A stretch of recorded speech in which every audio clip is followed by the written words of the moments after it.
네, 최신 기출 유형 문제 1번 연꽃마을 축제라는 사이트를 만들 건데요.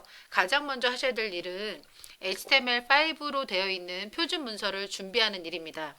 그래서 index.html을 먼저 만들 텐데요. 드림위버를 처음에 시작하시면 이렇게 시작 화면에서 HTML을 선택하실 수가 있습니다. 이렇게 열어주셔도 되겠고요. 또는 파일에서 시작 화면이 나타나지 않게 환경 설정이 되어 있으신 경우에는 파일에서 새 파일을 선택하신 다음에 HTML을 선택해 주시고, 지금은 레이아웃을 CSS로 잡을 거기 때문에 선택을 아무것도 하지 마시고, 네, 페이지 유형은 HTML 그리고 레이아웃은 없음 해서 역시 만들기 똑같이 해주셔도 지금과 같은 형식이 나타나게 됩니다. 이때 파일에서 페이지 유형과 레이아웃을 선택하실 때 문서 형식이 있는데요. 저는 환경 설정 자체를 HTML5로 열리도록 해놔서 지금 5가 이렇게 나타나고 있습니다. 그래서 5를 선택해서 열어주셔도 되겠고요. 앞으로 파일이 열릴 때 HTML5 문서로 열리게 하고 싶다라고 하시면 편집에서 환경 설정으로 들어가시면 환경 설정에서 문서를 여는 방식을 선택을 하실 수가 있습니다. 여기서 새 문서의 기본 문서 형식 DTD라고 나오는데요. HTML5를 선택해 주시면 HTML5 문서를 작성하시는 문서로 열리게 됩니다. 저는 이 부분을 설정해 놨기 때문에 지금 열자마자 도큐멘트 타입 선언이 위에 이렇게 들어가 있거든요. 이렇게 설정을 해주시는 것이 표준에 맞는 HTML5 표준에 맞는 설정이 되겠습니다. 그렇지 않고 HTML4에 맞게끔 들어가 보면 이 문서 선언 부분이 매우 길게 들어가게 되거든요. 근데 이 부분이 만약에 길게 들어갔다 그러면 여러분들께서 수동으로 지금처럼 느낌표 도크 타입 HTML 이렇게 수정을 해주셔야 되겠습니다. 이렇게 수정하시고 지금 기본적으로 HTML 태그, 그 다음에 헤드 태그, 메타 태그로 캐릭터 셋이 UTF-8로 지금 들어가 있고요. 아까 조건에서 UTF-8로 설정하라고 되어 있는데 지금 감사하게도 저절로 이렇게 설정이 되어 있습니다. 그리고 타이틀 부분에 대한 언급은, 자세한 언급은 시험에 주어지지 않았지만 우리들이 지금 만들고 있는 사이트의 주제에 맞게끔 입력을 해주시면 되겠습니다. 이렇게요. 입력을 하시면 되겠고요. 그리고 헤드 종료 헤드 태그 들어가 있고 문서의 바디를 작성하는 바디 태그, 그 다음에 종료 HTML 태그로 들어가 있습니다. 이 상태에서 파일을 저장을 하시는데요. 파일에서 다른 이름으로 저장, 또 지금 아직 한 번도 저장하지 않았기 때문에 저장을 선택하셔도 다른 이름으로 저장으로 들어가게 됩니다. 자, 이렇게 했을 때요. 바탕화면에 비번호 파일을 만들어야 된다고 말씀드렸잖아요.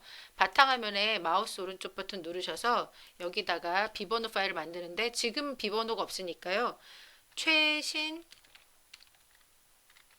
기출 01로 만들겠습니다. 지금은요. 자, 이렇게 폴더를 만들고 해당 폴더 안에다가 파일 이름을 index.html로 선택을 하시고 저장을 선택해 주시면 index.html로 저장이 됩니다. 이렇게 해서 문서를 준비를 해 주셔야 되겠습니다. 도크 타입 부분이 웹표준에서는 짧게 수정이 되었으니까요. 그 부분 조정해 주시고 그리고 캐릭터 셋이 UTF-8이 아닐 경우 UTF-8로 조정하셔서 넣으셔야 된다는 점을 기억을 해주시면 되겠고요. 아까 와이어 프레임에서 전체적인 구조 기억나시나요? 구조 한번 다시 보고 오겠습니다. 네, 와이어 프레임 살펴보면 이렇게 주어져 있는데요. 보시면 로고와 메뉴가 들어가 있는 왼쪽 영역이 A 영역으로 되어 있습니다. 이 A 영역이 헤더 부분으로 되어 있고요. 그리고 B, 이미지 슬라이드 영역, 그리고 콘텐츠 C 영역 이렇게 되어 있습니다. C 영역은 다시 공지사항, 갤러리, 바로가기로 나눠져 있고요. 그리고 D는 푸터 영역인데요. 이 부분은 카피라이트와 SNS 그리고 패밀리 사이트 이렇게 나눠져 있습니다. 이 구조에 맞게끔 일단 HTML 안에서 이 구조를 영역을 잘 분리를 시켜 놓고 이렇게 배열이 되도록 CSS를 통해서 이렇게 배열이 될 수 있도록 지정을 해 주셔야 되는데요. 먼저 지금처럼 A 헤더 영역이 왼쪽 이렇게 두 군데로 로고와 메뉴가 들어가는 헤더 영역을 잡고 그리고 이미지 슬라이드 영역을 그 다음으로 잡아주고 그리고 콘텐츠 영역 잡아주고 그 다음에 푸터 영역 잡아주고 이렇게 하도록 하겠습니다. 그리고 그 안에서 헤더 영역 안에서 다시 로고와 메뉴 영역 자리 그리고 콘텐츠 영역에서는 공지사항과 갤러리와 바로가기 자리 그리고 푸터에서는 카피라이트와 또 카피라이트 안에 어떤 영역을 잡아서 그 영역 안에서 다시 SNS와 패밀리 사이트 이렇게 잡힐 수 있도록 하겠습니다.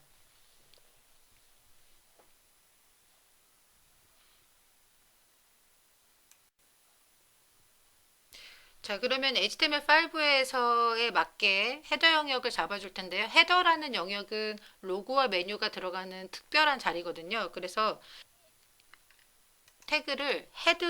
헤더라는 태그를 사용하시는 것이 좋습니다. 이렇게 지금 제가 이렇게 꺽쇠만 눌렀는데요. 바로 속성 목록이 나타나죠. 여기서 원하는 태그를 입력하기 위해서 단어를 치면 그 단어와 관련된 시작되는 또 태그들이 나타납니다. 그래서 지금 사용하고 있는 드림위버에서는 이렇게 원하는 속성을 선택해서 사용할 수 있도록 도움을 주고 있고요. 이렇게 입력을 하고 나면 또 다음에 가서 만약에 꺽쇠를 하잖아요. 그러면 꺽쇠를 하고 이렇게 닫힘 슬래시를 누르면 그 시작된 태그에 맞게 종료 태그가 있을 경우에는 종료 태그를 입력을 해줍니다. 이거는 아마 브라켓 사용하시는 분들도 똑같이 이렇게 속성 목록을 찾아서 바로바로 입력하실 수 있을 거고요. 그 속성 목록에 맞게 종료 태그가 입력될 수 있도록 이렇게 해주시면 되겠습니다. 그래서 헤더를 이용해서 이 헤더 안에서 이제 로고와 로고 자리와 메뉴 자리를 나눠주시면 되겠는데요. 네, 그 부분을 한꺼번에 입력을 하도록 하겠습니다. 자, 이렇게 입력을 하시면 지금 탑2라는 div 태그를 이용해서 탑2라는 클래스 영역 이름을 정해줬고요. 그 안에서 다시 디비전이라는 태그를 이용해서 로고 자리를 지금 지정을 했고요. 그리고 내비게이션, 메뉴는 보통 내비게이션 태그를 이용을 하는데요. 내비게이션 태그를 이용해서 클래스 영역 이름을 메뉴라고 해서 지금 이렇게 메뉴 자리를 지정하고 그 다음에 다시 div 태그를 이용해서 닫았습니다. 이렇게 하면 아까 헤더라는 영역이 왼쪽에 나타나는 와이어프레임 상에서 왼쪽에 나타나는 영역이었죠. 다시 한번 보시면 이렇게 왼쪽에 나타나는 영역인데요. 이 영역 안에서 이 헤더 영역을 크게 다시 이렇게 잡아주고 그 안에서 로고와 메뉴를 잡아줬습니다. 그리고 이 로고 영역의 이름을 미리 지금 이렇게 로고라고 이름 정하고 그 다음에 메뉴 자리는 클래스 이름 메뉴라고 정했습니다. 이 기출문제 신경향 기출문제에서는 최신 기출 영역에서는 일부러 이 클래스를 사용을 할 때 이렇게 지금 클래스 이름을 정해서 사용을 하고 있는데요. 이 클래스 선택자를 주로 이용을 해서 하고 있으니까 그 점을 참고를 해주시면 되겠습니다. 만약에 뭐 다른 선택자를 이용하셔서 여러분들께서 사용하시는 것도 전혀 상관이 없습니다. 그러나 이 선택자를 여러 개를 쓰니까요. 많이 혼란스러워 하셔서 그래서 일단은 클래스 선택자 위주로 해서 지금 사용을 하는 것으로 그렇게 구성을 해 봤습니다. 여러분들께서는 뭐 아이디 선택자 사용하셔도 되고 또 아니면 타입 선택자를 활용하셔도 되는데 그 선택자의 기능들이 다 있으니까 그 기능에 맞게끔 사용을 해주시면 되겠습니다. 자, 이렇게 입력해서 일단 헤더 부분은 완성을 하고요. 그리고 헤더 다음 부분부터 이제 이미지 슬라이드 자리하고 컨텐츠 부분도 또 입력을 해야 되겠죠. 이렇게 입력을 하시면 되겠습니다. 역시 div 태그를 이용해서 영역을 구분을 하는데요. 클래스 이름, 이미지, img 슬라이드라고 이렇게 이름을 정해줬고요. 이 이름도 정하는 방식을 여러분들 나름대로 정하시면 되는데 뭐 이미지 슬라이드 줄여서 이렇게 쓰셔도 되고 아니면 다 풀어서 쓰셔도 되고 이름 정하는 법칙들도 사실은 따로 있거든요. 근데 여러분들께서 가장 기억하기 쉬운 이름으로 하셔야 나중에 스타일 시트에서 정하실 때 쉽게 또 찾아내실 수 있을 겁니다. 그래서 여러분들께서 기억하기 쉬운 이름으로 이렇게 정해주시면 되겠고요. 그리고 콘텐츠가 들어가는 영역은 지금처럼 클래스 콘텐츠라고 이름을 지정을 했습니다. 그리고 그 안에서 다시 세 개로 구분을 했는데요. 클래스 이름 노틱스라고 해서 공지사항 자리, 그 다음에 클래스 이름 갤러리라고 해서 갤러리 자리, 그리고 숏컷이라고 해서 바로가기 자리 해가지고 구분을 하고 닫아주었습니다. 이렇게 세 영역을요. 그리고 가장 아래쪽에 있었던 푸터 영역은 푸터라는 섹션을 나누는 이 태그를 이용을 했고요. 그리고 나서 다시 div 태그를 이용해서 클래스 이름 바텀으로 주고 그 안에서 카피 자리가 있었습니다. 카피. 그리고 그 안에서 SNS하고 패밀리가 있었는데요. 그 SNS하고 패밀리 자리는 다시 사이트라는 이름으로 묶은 후에 영역으로 한번 잡아주고 그 다음에 그 속에서 다시 계층적으로 SNS와 그 다음에 패밀리 사이트라고 해서 이렇게 분리를 시켜줬습니다. 네, 구조가 HTML로 일단 짠 것에 대해서는 구조가 이해가 되시죠? 그래서 푸터로 해서 이렇게 묶어주고 마무리를 했습니다. 전체적으로 CSS에서 이렇게 배치가 될 것을 예측을 하면서 일단 HTML 내에서는 커다란 큰 틀만, 큰 뼈대만 이렇게 잡아주시면 되겠습니다. 이렇게 하고 나서 항상 여러분들께서 잊지 마셔야 될 것은 파일에서 저장하시는 컨트롤 S라고 지금 단축키 나오고 있는데요.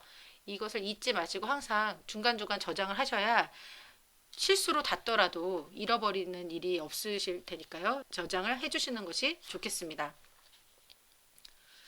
지금까지 한 것만 결과를 보면요. 별다른 내용은 나타나지 않습니다. 왜냐면 내부적으로 HTML에서 뼈대만 잡아준 상황이기 때문에 그냥 여기 안에 내용을 채워넣을 자리를 구분하기 위해서 한글로 지금 이렇게 적어줬는데요.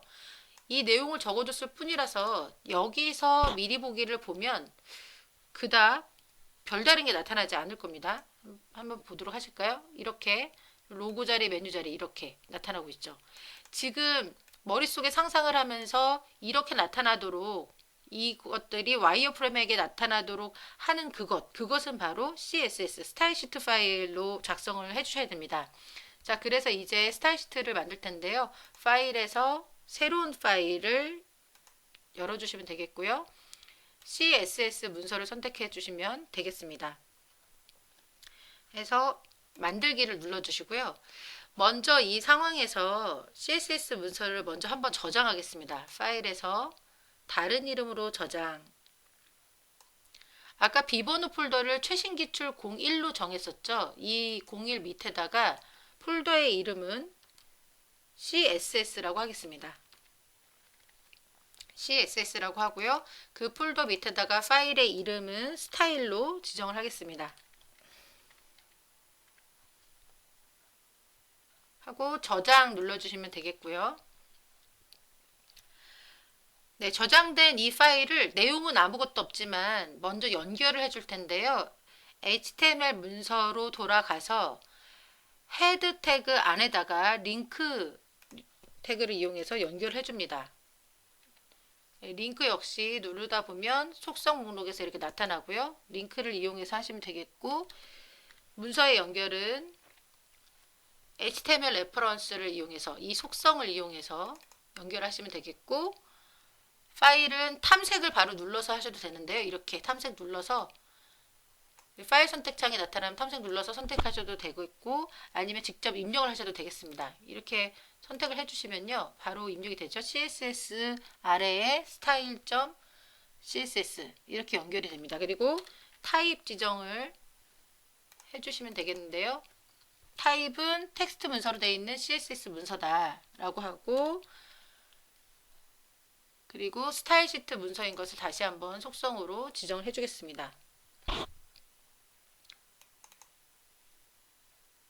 이렇게 하고 닫아주시면 해당하는 이 스타일 시트 문서가 이제 이 HTML 문서에 연결이 됐기 때문에요. 여러분들께서 스타일 시트.css 문서에 저장하는 내용들이 마치 옷을 입혀주듯이 이 문서 안에 옷을 입혀주듯이 그 내용들이 그대로 적용이 되게 됩니다.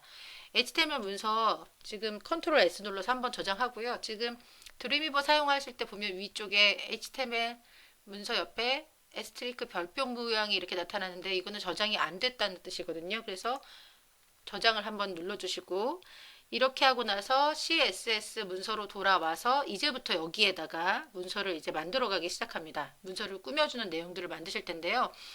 가장 중요한 것은 이 조건에서 이 문서의 캐릭터 셋, 문자를 표현하는 인코딩 방식도 UTF-8로 하라고 했기 때문에 이 부분이 입력되어 있는지를 확인해 보셔야 됩니다.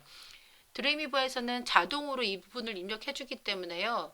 이 부분 입력되어 있는 걸 확인만 하시면 되지만 다른 툴을 이용하시거나 하실 때는 이 부분이 입력 안 되어 있을 때는 반드시 입력을 해주셔야 되겠습니다. 자, 여기다가 CSS 내용 한번 입력을 해보도록 하겠습니다. 일단 공용 선택자를 이용을 해서 모든 요소, 모든 태그에 적용되는 내용들을 지정할 텐데요. 이렇게 에스트리크 모양을 하고 이렇게 지정을 하시면 그러면 이제부터 만들어내는 그런 내용들은 문서 전체에 해당이 되는 내용들이거든요. 저는 습관적으로 마진을 지정을 하는데요. 마진이 문서의 여백이 없게끔 저장이 되도록 그렇게 지정을 합니다. 이렇게 저장하고 모든 영역의 마진이 사방으로 모든 영역의 마진이 없도록 그렇게 한다. 좌우 바깥 여백의 여백을 자동으로 할당하는데 되도록이면 전체 영역의 여백을 자동으로 없게끔 할당하도록 한다. 근데 이렇게 되면 결국은 내용물이 중앙으로 모이게 되어 있습니다. 그래서 이렇게 지정을 해줬고요. 그리고 패딩을 이용해서 안쪽 여백들도 없도록 했는데요. 패딩도 0으로 지정을 했습니다. 그리고 이제 문서를 만들다 보면 리스트 태그를 사용하실 때가 많을 텐데요. 그 li 태그 있죠. 리스트 태그를 사용하실 때가 많은데 그런 목록, 리스트 목록 스타일의 경우에는 밑줄이 나타나지 않는 것이 더 세련되고 예쁘거든요. 그래서 밑줄 나타나지 않도록 리스트 스타일을 지정을 해줍니다.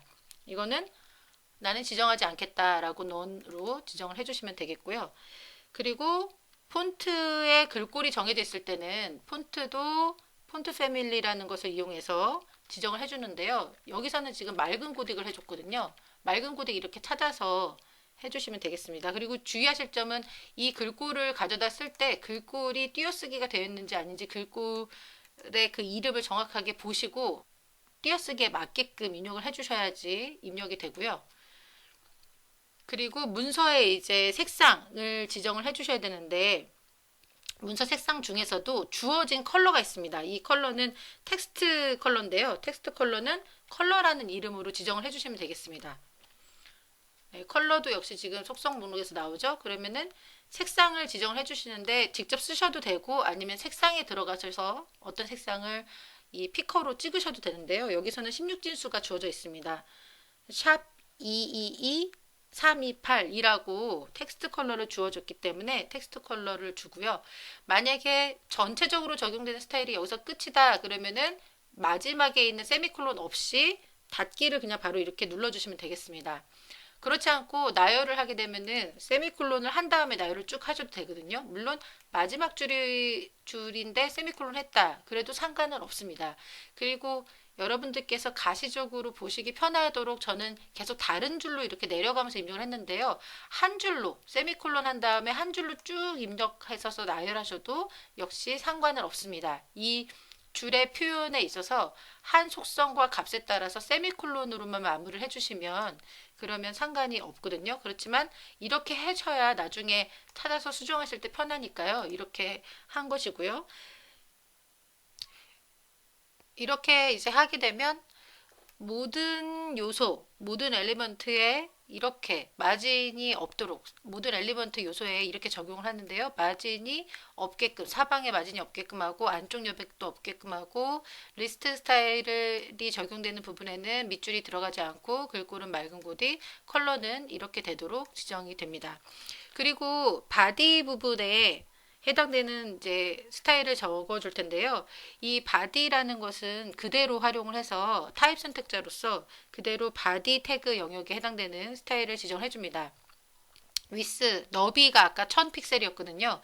그래서 그 바디에 1000픽셀을 적어 될 수 있도록 이렇게 선택을 하고요. 1000픽셀로 저장을 하고요. 그 다음에 백그라운드 컬러는 흰색으로 지정을 하도록 하겠습니다. 백그라운드 컬러 나오죠. 그래서 흰색으로 하는데요. 16진수로 RFF, GFF, BFF 이렇게 정해주시면 네 그러면 흰색이 되겠습니다. 그리고 폰트 사이즈는 적당하게 지정을 해주시면 되겠는데요. 본문 안에 나오는 폰트 사이즈는 지금 현재는 20픽셀로 지정을 했습니다. 네, 닫는 세미콜론 하셔도 되고 안 하셔도 되고요. 그리고 만약에 여기서 마무리한다 그러면 닫아주시면 되겠고요. 그리고 A 태그, 예, 앵커 태그라고 해서 링크가 걸리는 태그인데요. 거기에 해당되는 속성도 지정을 하도록 하겠습니다. 링크가 걸리는 곳들에는 당연히 밑줄이 주로 나오게 되죠. 링크가 걸린 텍스트에 밑줄이 나오는데 그 밑줄도 역시 없애시는 것이 더 세련돼 보이거든요. 그래서 텍스트에서 텍스트에 해당되는 속성에 해당하는 것을 지정을 해보도록 하겠습니다. 텍스트 데코레이션이라고 하는데요. 텍스트 데코레이션을 런으로 지정하시면 그러면 밑줄이 나오지 않게 됩니다. HTML5에서는 모든 요소를 박스로 처리를 하게 되는데요. 그 박스 처리가 된 부분에 대해서 좀 다르게 표현할 수 있도록 디스플레이 속성을 지정을 하게 됩니다. 디스플레이 속성을 만약에 블럭으로 이렇게 선택을 해주면요. 자, 이렇게 처리하게 되면 박스 요소를 블럭으로 표시한다라는 의미거든요.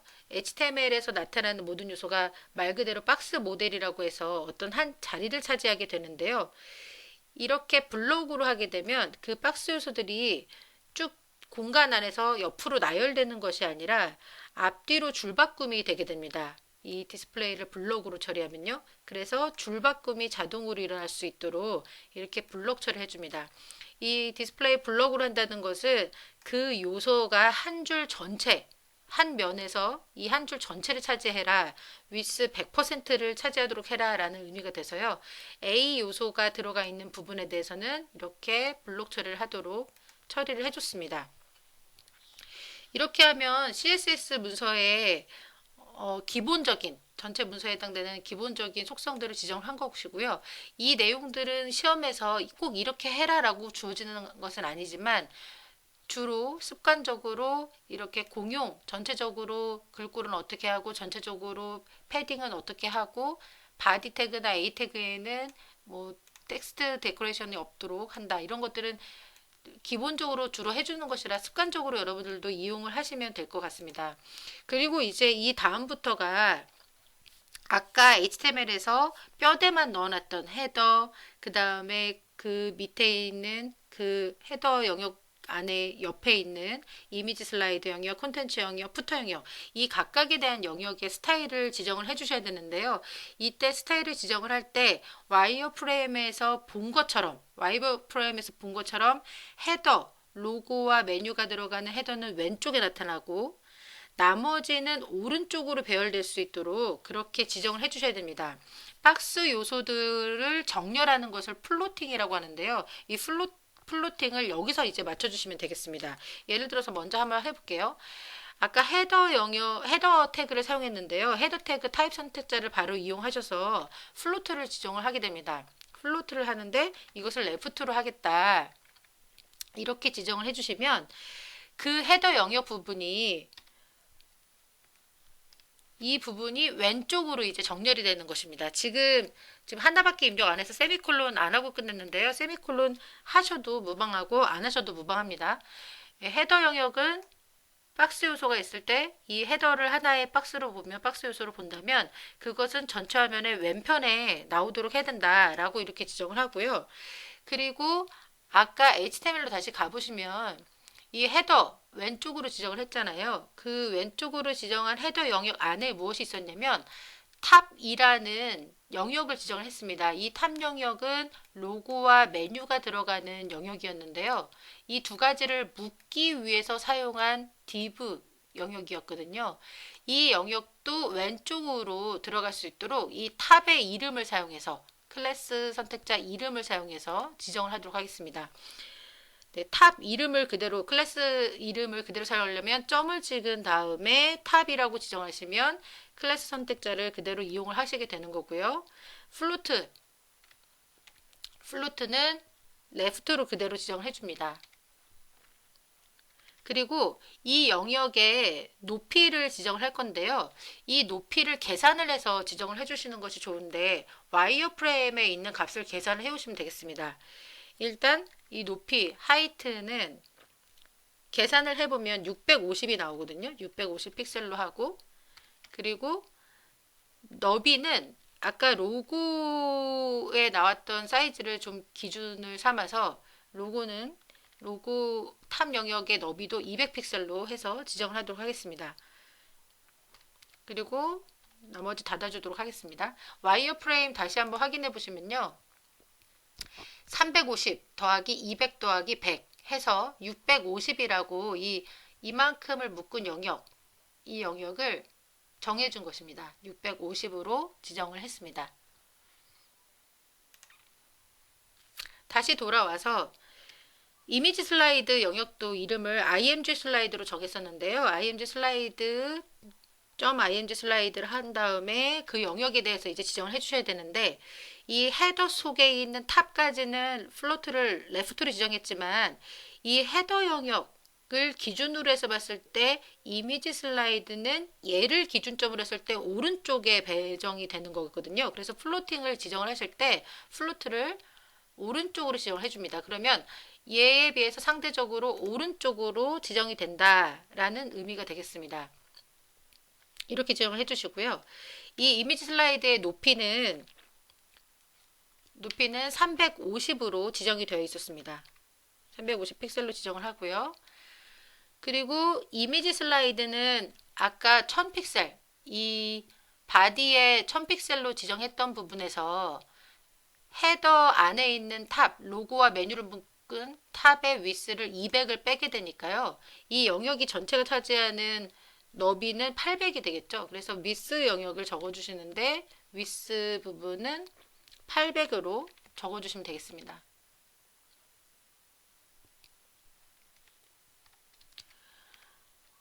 그리고 콘텐츠, 그 아래 이제 콘텐츠 영역이 배치가 되는데요. 콘텐츠 영역에 대해서도 플로팅을 지정을 해줍니다. 플로트는 콘텐츠도 상대적으로 라이트로 배정이 되겠죠.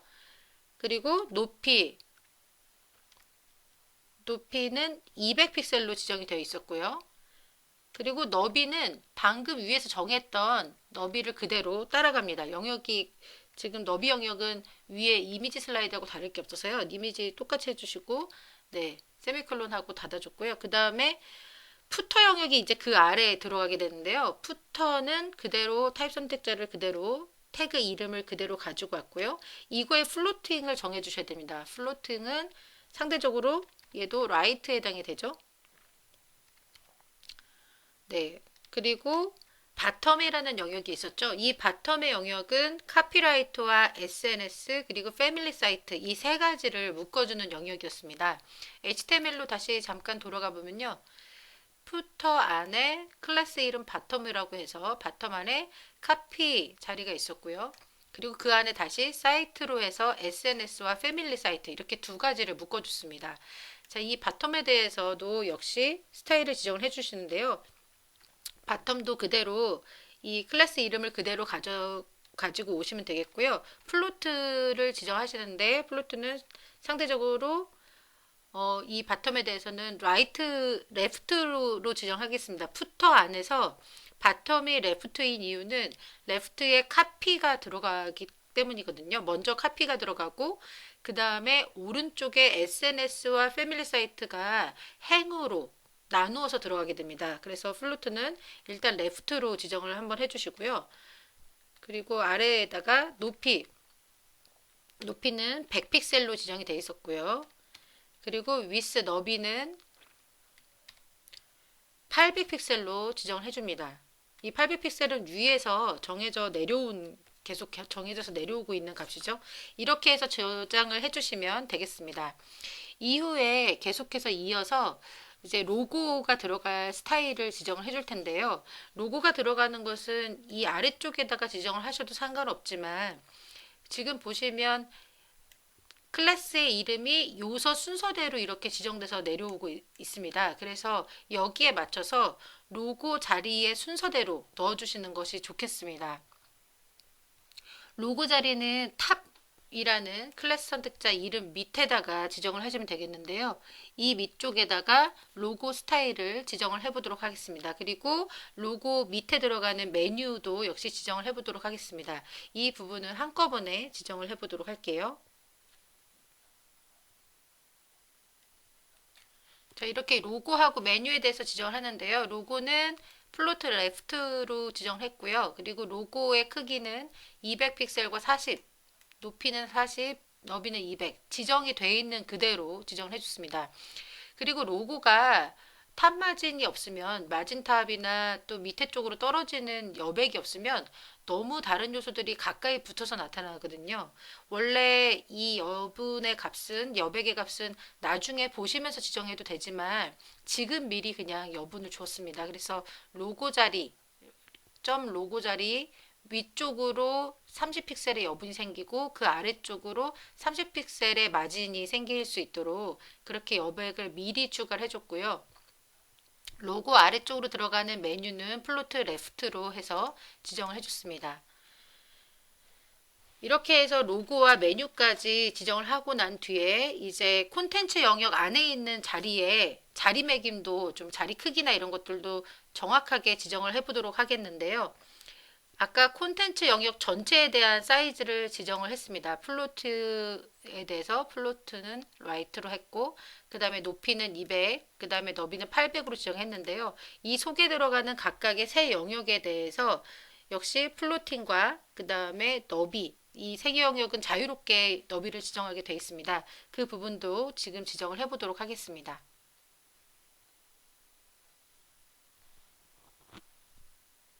네, 시간상 한꺼번에 넣어주도록 하겠는데요. 이렇게 그 콘텐츠 안에 공지사항, 노틱스라고 했는데요. 그 영역은 플로트, 레프트로 하고요. 그 다음에 높이는 200, 계속 200픽셀의 값이 그대로 이어질 수 있도록 이렇게 높이는 계속 정해주고 너비는 각각 공지사항은 300, 갤러리 300, 그 다음에 바로 가기는 200으로 정했습니다. 이거는 임의로 지금 넣어둔 값이라서 여러분들께서는 다른 값으로 지정을 하셔도 전혀 상관이 없는 값이 되겠습니다. 그리고 이어서 이 바텀 부분 밑에다가도 카피라이트 영역과 또 카피라이트 영역의 오른쪽에 해당되는 SNS와 패밀리 사이트 이 부분도 다 지정을 해보도록 하겠습니다. 네, 이렇게 카피라이트 들어간 영역과 그 오른쪽으로 놓이는 사이트, 이 사이트는 두 가지를 담고 있는데요. SNS와 패밀리 사이트, 이렇게 두 가지를 담고 있습니다. 카피가 상대적으로 레프트라면 사이트 두 가지를 가지고 있는 사이트는 상대적으로 플로팅이 라이트로 되고요. 이 각각의 영역에 대해서는 카피라이트 영역은 위스 600 그리고 SNS와 패밀리 사이트는 위스 200으로 정했습니다. 이거는 이렇게 저렇게 해서 600과 200으로 정해진 값을 제가 지금 드린 거지만 여러분들께서는 작업을 하시다가 결과물들을 그때그때 확인하면서 공간이 좀 부족할 것 같다 그러면 이 값들을 그때그때 조정을 하시면 되겠습니다. 저는 최종적으로 만들어낸 결과물을 알고 있기 때문에 위스 600, 위스 100, 200 이렇게 입력을 해서 카피라이트가 600을 차지하고 SNS와 패밀리 사이트 그 영역은 200을 차지하도록 한 건데요. 여러분들은 이 부분들을 조정을 하시면서 미리 보기를 보면서 그때그때 조정하시면 값을 수정하시면 되겠습니다. 이렇게 해서 전체적인 틀의 어떤 구조, 배치 이런 것들을 다 완성을 시켰고요. 이 모든 부분들을 저장을 하고 이 지금 CSS 저장 아직 안 했는데요. 저장을 하고 미리 보기로 한번 이 값들을 보도록 하겠습니다. 자, CSS 처음에 링크로 연결을 시켜놨기 때문에 CSS 문서에 해당하는 내용들이 자동으로 HTML 안에 적용이 될 건데요. HTML로 돌아와서 파일에서 브라우저 미리 보기에서 크롬을 선택해서 전체 미리 보기를 한번 보도록 하겠습니다. 자, 이렇게 구분이 돼서 흩어진 것을 볼 수가 있겠는데요. 정확한 자리는 보이지 않는데 이 상황을 좀 잘 보시려면 드림위버 상에서 디자인 뷰로 가보시면 어떻게 나눠졌는지 이렇게 안내선이 나오고 있습니다. 안내선을 통해서 구분이 잘 되었는지를 확인하실 수 있겠습니다. 이 구조를 기억하셔야 되겠습니다, 여러분. 헤더라는 영역 안에 전체를 탑으로 묶어서 탑 속에 로고 자리와 메뉴 자리를 나눴고요. 그리고 오른쪽에 이미지 슬라이드 자리가 있고 그 밑에 콘텐츠가 있는데 콘텐츠 안에는 공지사항 갤러리 바로 가기가 있었고요. 그 아래 푸터가 있는데 푸터는 왼쪽에는 카피 그리고 오른쪽 요 부분은 다시 사이트라는 것으로 묶여서 SNS와 패밀리 사이트 이렇게 구분을 했습니다. 자, 여기까지 하고요. 이제 헤더에 직접 들어갈 로고를 만들어 보도록 하겠습니다. 이 예시에서는 로고 만들기를 포토샵을 활용을 했는데요. 그래서 지금처럼 포토샵을 실행을 했습니다. 포토샵을 이용해서 로고를 만들기 위해서 파일에서 새로운 파일을 열어줍니다. 지금 하는 과정은 포토샵의 원본 파일을 만드는 과정인데요. 로고 이름을 넣어주고요. 그리고 로고의 크기가 정해져 있기 때문에 로고 크기를 그대로 입력을 해줍니다. 200에 40으로 입력해주고요. 해상도는 72 PPI를 그대로 활용을 하도록 하겠습니다. 배경색은 흰색으로 놔두도록 하고요. 나머지의 값은 그대로 둔 채로 OK를 해서 확인을 해서 문서를 열어주도록 하겠습니다. 지금처럼 문서가 열리게 되는데요.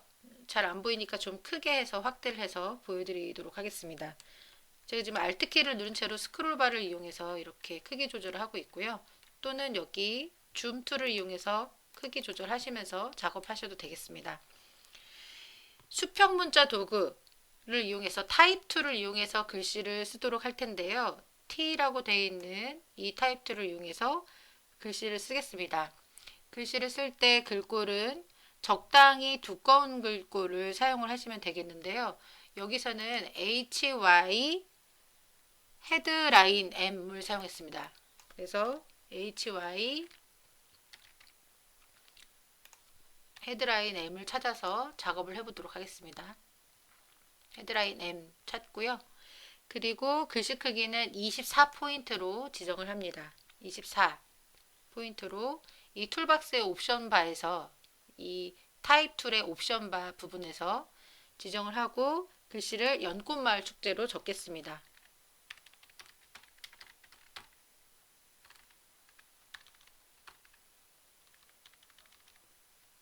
글씨를 연꽃마을 축제로 적겠습니다.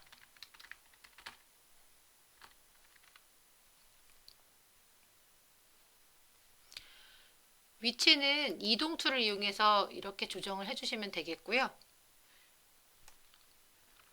네, 지금 크게 보셔서 글씨가 픽셀이 깨지는 것처럼 보이는데 실제로는 그렇지 않습니다. 네, 지금 여러분들 잘 보이시도록 제가 크게 했기 때문에 픽셀이 깨져 보이는 것 같지만 사실은 그렇지 않고요. 이렇게 입력을 하고 나서 이 로고에 색상을 추가하는데 그냥 색상을 처음부터 변경해서 입력할 수도 있겠지만 그렇게 하지 않고요. 레이어 스타일을 이용을 해서 로고의 색상을 좀 다양하게 입혀보도록 하겠습니다. 이것도 주어진 게 아니라요.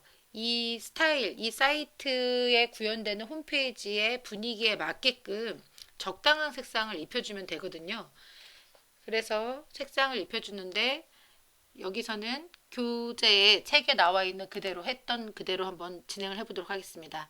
레이어 스타일을 선택을 하고 레이어 스타일에서 그레디언트 오버레이 효과를 주도록 하겠습니다.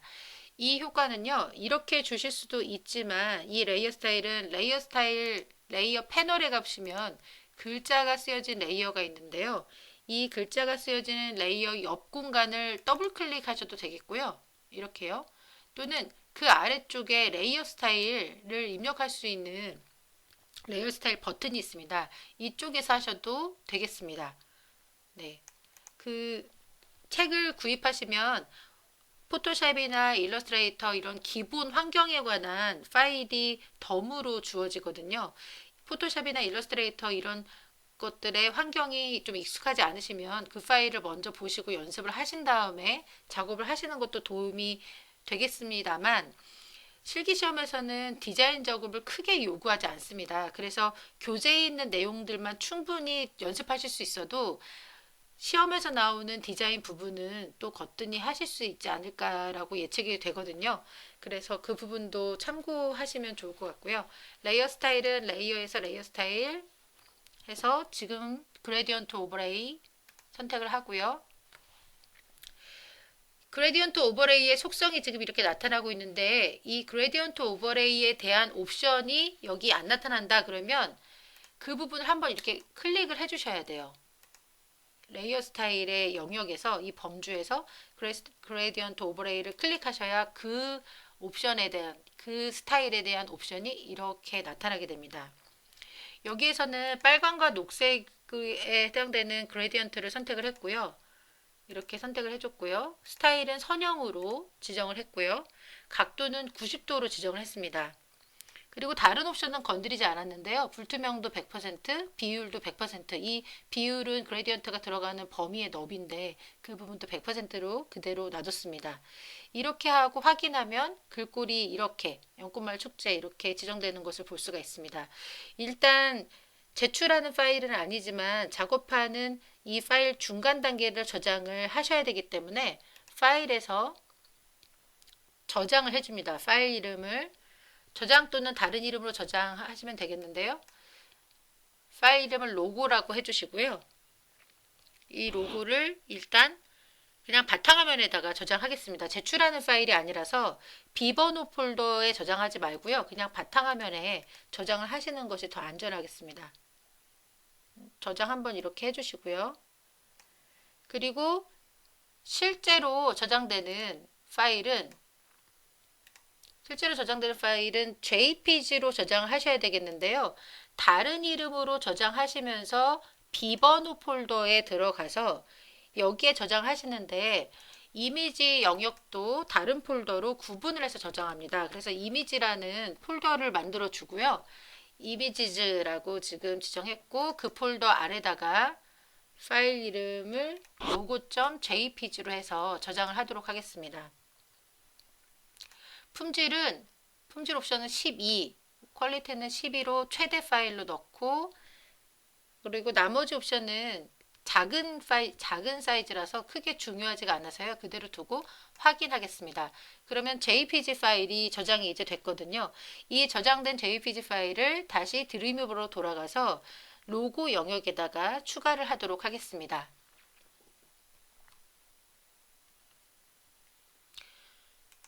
자, 드림뷰로 이렇게 돌아와서요. 로고 자리를 찾은 후에 로고에다가 연결을 만든 것을 연결을 해주도록 하겠습니다. 앵커 태그를 이용하시고 href 속성을 이용하신 다음에 해당하는 요소를 찾아서 연결을 할 텐데요.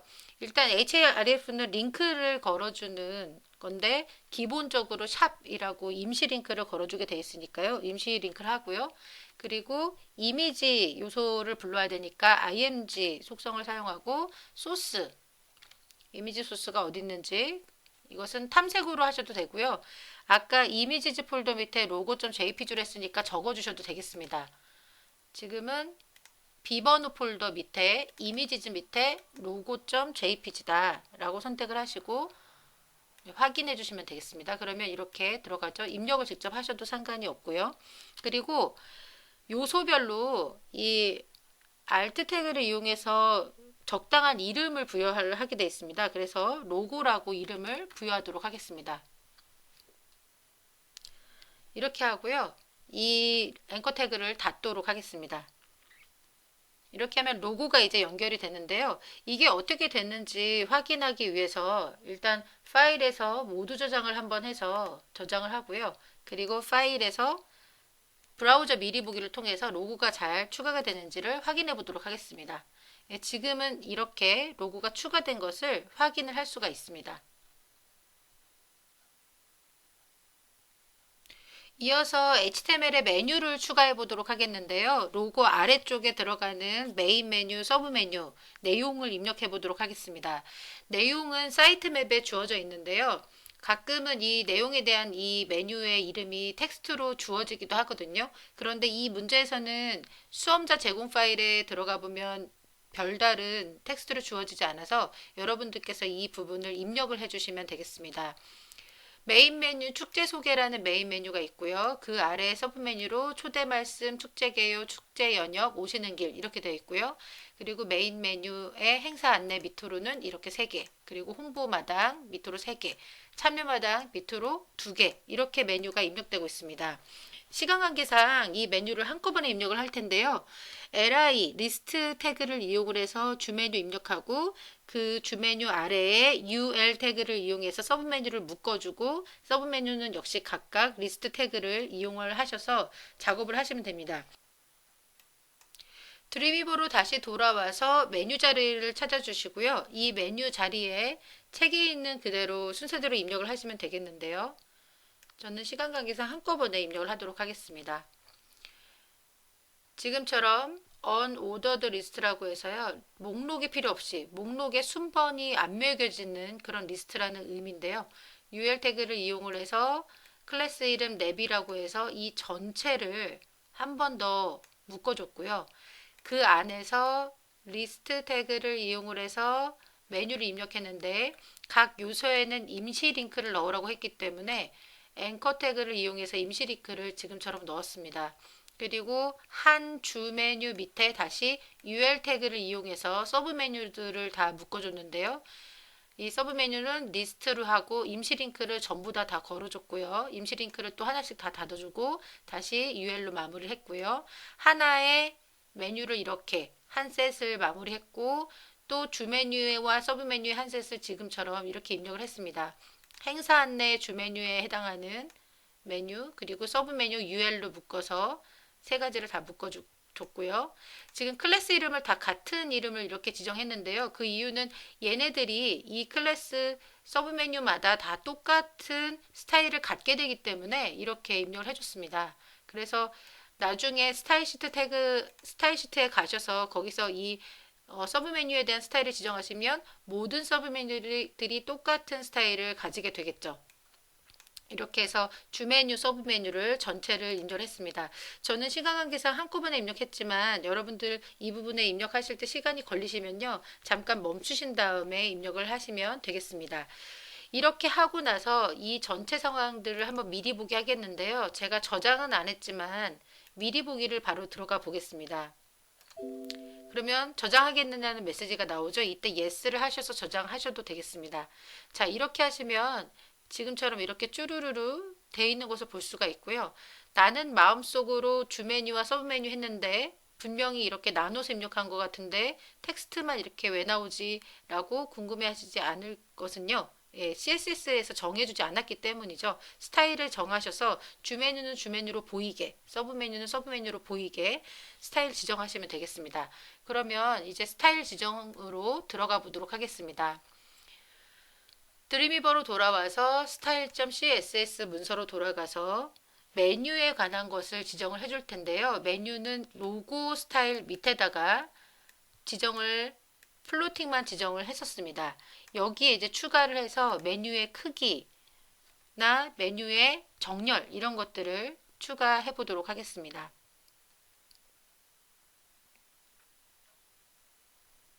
네, 여기서 이제 아까 처음에 자리매김했을 때 사용했던 플로트는 지우고요. 위스를 이용해서 메뉴를 지정을 해줄 텐데요. 플로트를 지우지 않으면 처음에는 이제 여백을 잡기 위해서 전체 자리를 잡기 위해서 넣은 거지만 여기서 만약에 플로팅을 지우지 않으면 메뉴가 가운데 정렬이 되지 않고 계속 왼쪽 벽으로 붙어서 나타나게 되거든요. 이제는 자리가 다 잡혔기 때문에 이 상황에서 필요했던 플로팅은 지워주고 위스를 지정을 하겠습니다. 위스는 메뉴는 180 픽셀로 적당하게 200폭이기 때문에 200폭 안에서 180 정도로 나타나게 하고요. 위로부터 좀 떨어지게 하기 위해서 탑이라는 값을 주고 100이라는 값을 주도록 하겠습니다. 이거는 컨테이너, 이 자료가 담겨있는 컨테이너의 시작점을 기준으로 해서 탑으로부터 100픽셀의 여백을 둔다는 의미거든요. 그래서 이 담겨있는 이 컨테이너, div 컨테이너의 시작점을 기준으로 해서 위로부터 100픽셀의 여백을 주도록 합니다. 그리고 이 다음에 텍스트 얼라인을 주도록 하는데요. 텍스트 얼라인은 센터로 해서 글자들이 가운데로 나타날 수 있도록 지정을 하겠습니다. 이렇게 지정했고요. 저는 습관적으로 지금 맨 끝에 세미콜론 넣지만 마무리가 되는 스타일은 세미콜론 안 넣어도 말씀을 드렸었는데요. 넣어도 역시 상관없고요. 이렇게 지정하고요. 그러면 이제 전체 메뉴에 대한 크기, 전체 메뉴에 대한 정렬이 완성이 됐고, 이 아래쪽에 각각의 주 메뉴, 그리고 각각의 서브 메뉴에 대한 스타일을 나열을 해보도록 하겠습니다. 역시 여러 속성들을 넣어서 자세하게 지정을 했는데요. 책에 주어진 것처럼 아주 자세하게 하지 않고 좀 러프하게 하셔도 상관은 없습니다. 그러나 전체적으로 깔끔하게 보이기 위해서 여러 속성들을 이것저것 추가를 했는데요. 꼭 이것이 정답이다라고 볼 수는 없어요. 그래서 여러분들께서 조정하시면서 빼고 싶은 스타일은 빼보시기도 하고 값을 수정하고 싶은 것은 수정하시기도 하면서 스타일을 조정해 보시면 좋겠습니다. 이 클래스 이름 메뉴, 클래스 선택자 메뉴 밑에다가 이제 주 메뉴에 관한 스타일을 지정을 해보도록 하겠습니다. 클래스 선택자 메뉴 밑에 주 메뉴에 대한 스타일을 지금처럼 입력을 하시면 되겠습니다. 시간 관계상 저는 지금 한꺼번에 넣었는데요. 내비라고 붙어져 있는 클래스 선택자 이름 밑에 해당하는 자녀 요소, 자식 요소인 li 요소에 대해서 플로팅을 레프트로 하고 위스는 180으로 하겠다. 이것은 내비 요소 밑에 있는 li 요소에 해당되는 것들에 대해서 너비를 다 200픽셀 중에서 180만 차지하도록 그렇게 지정을 해주고요. 그리고 또 이 내비는 메뉴 전체를 묶어놓은 클래스 이름인데요. 거기 밑에 li 요소 안에 a라는 요소에 해당하는 것의 높이와 그 다음에 너비를 180과 40으로 지정을 했습니다.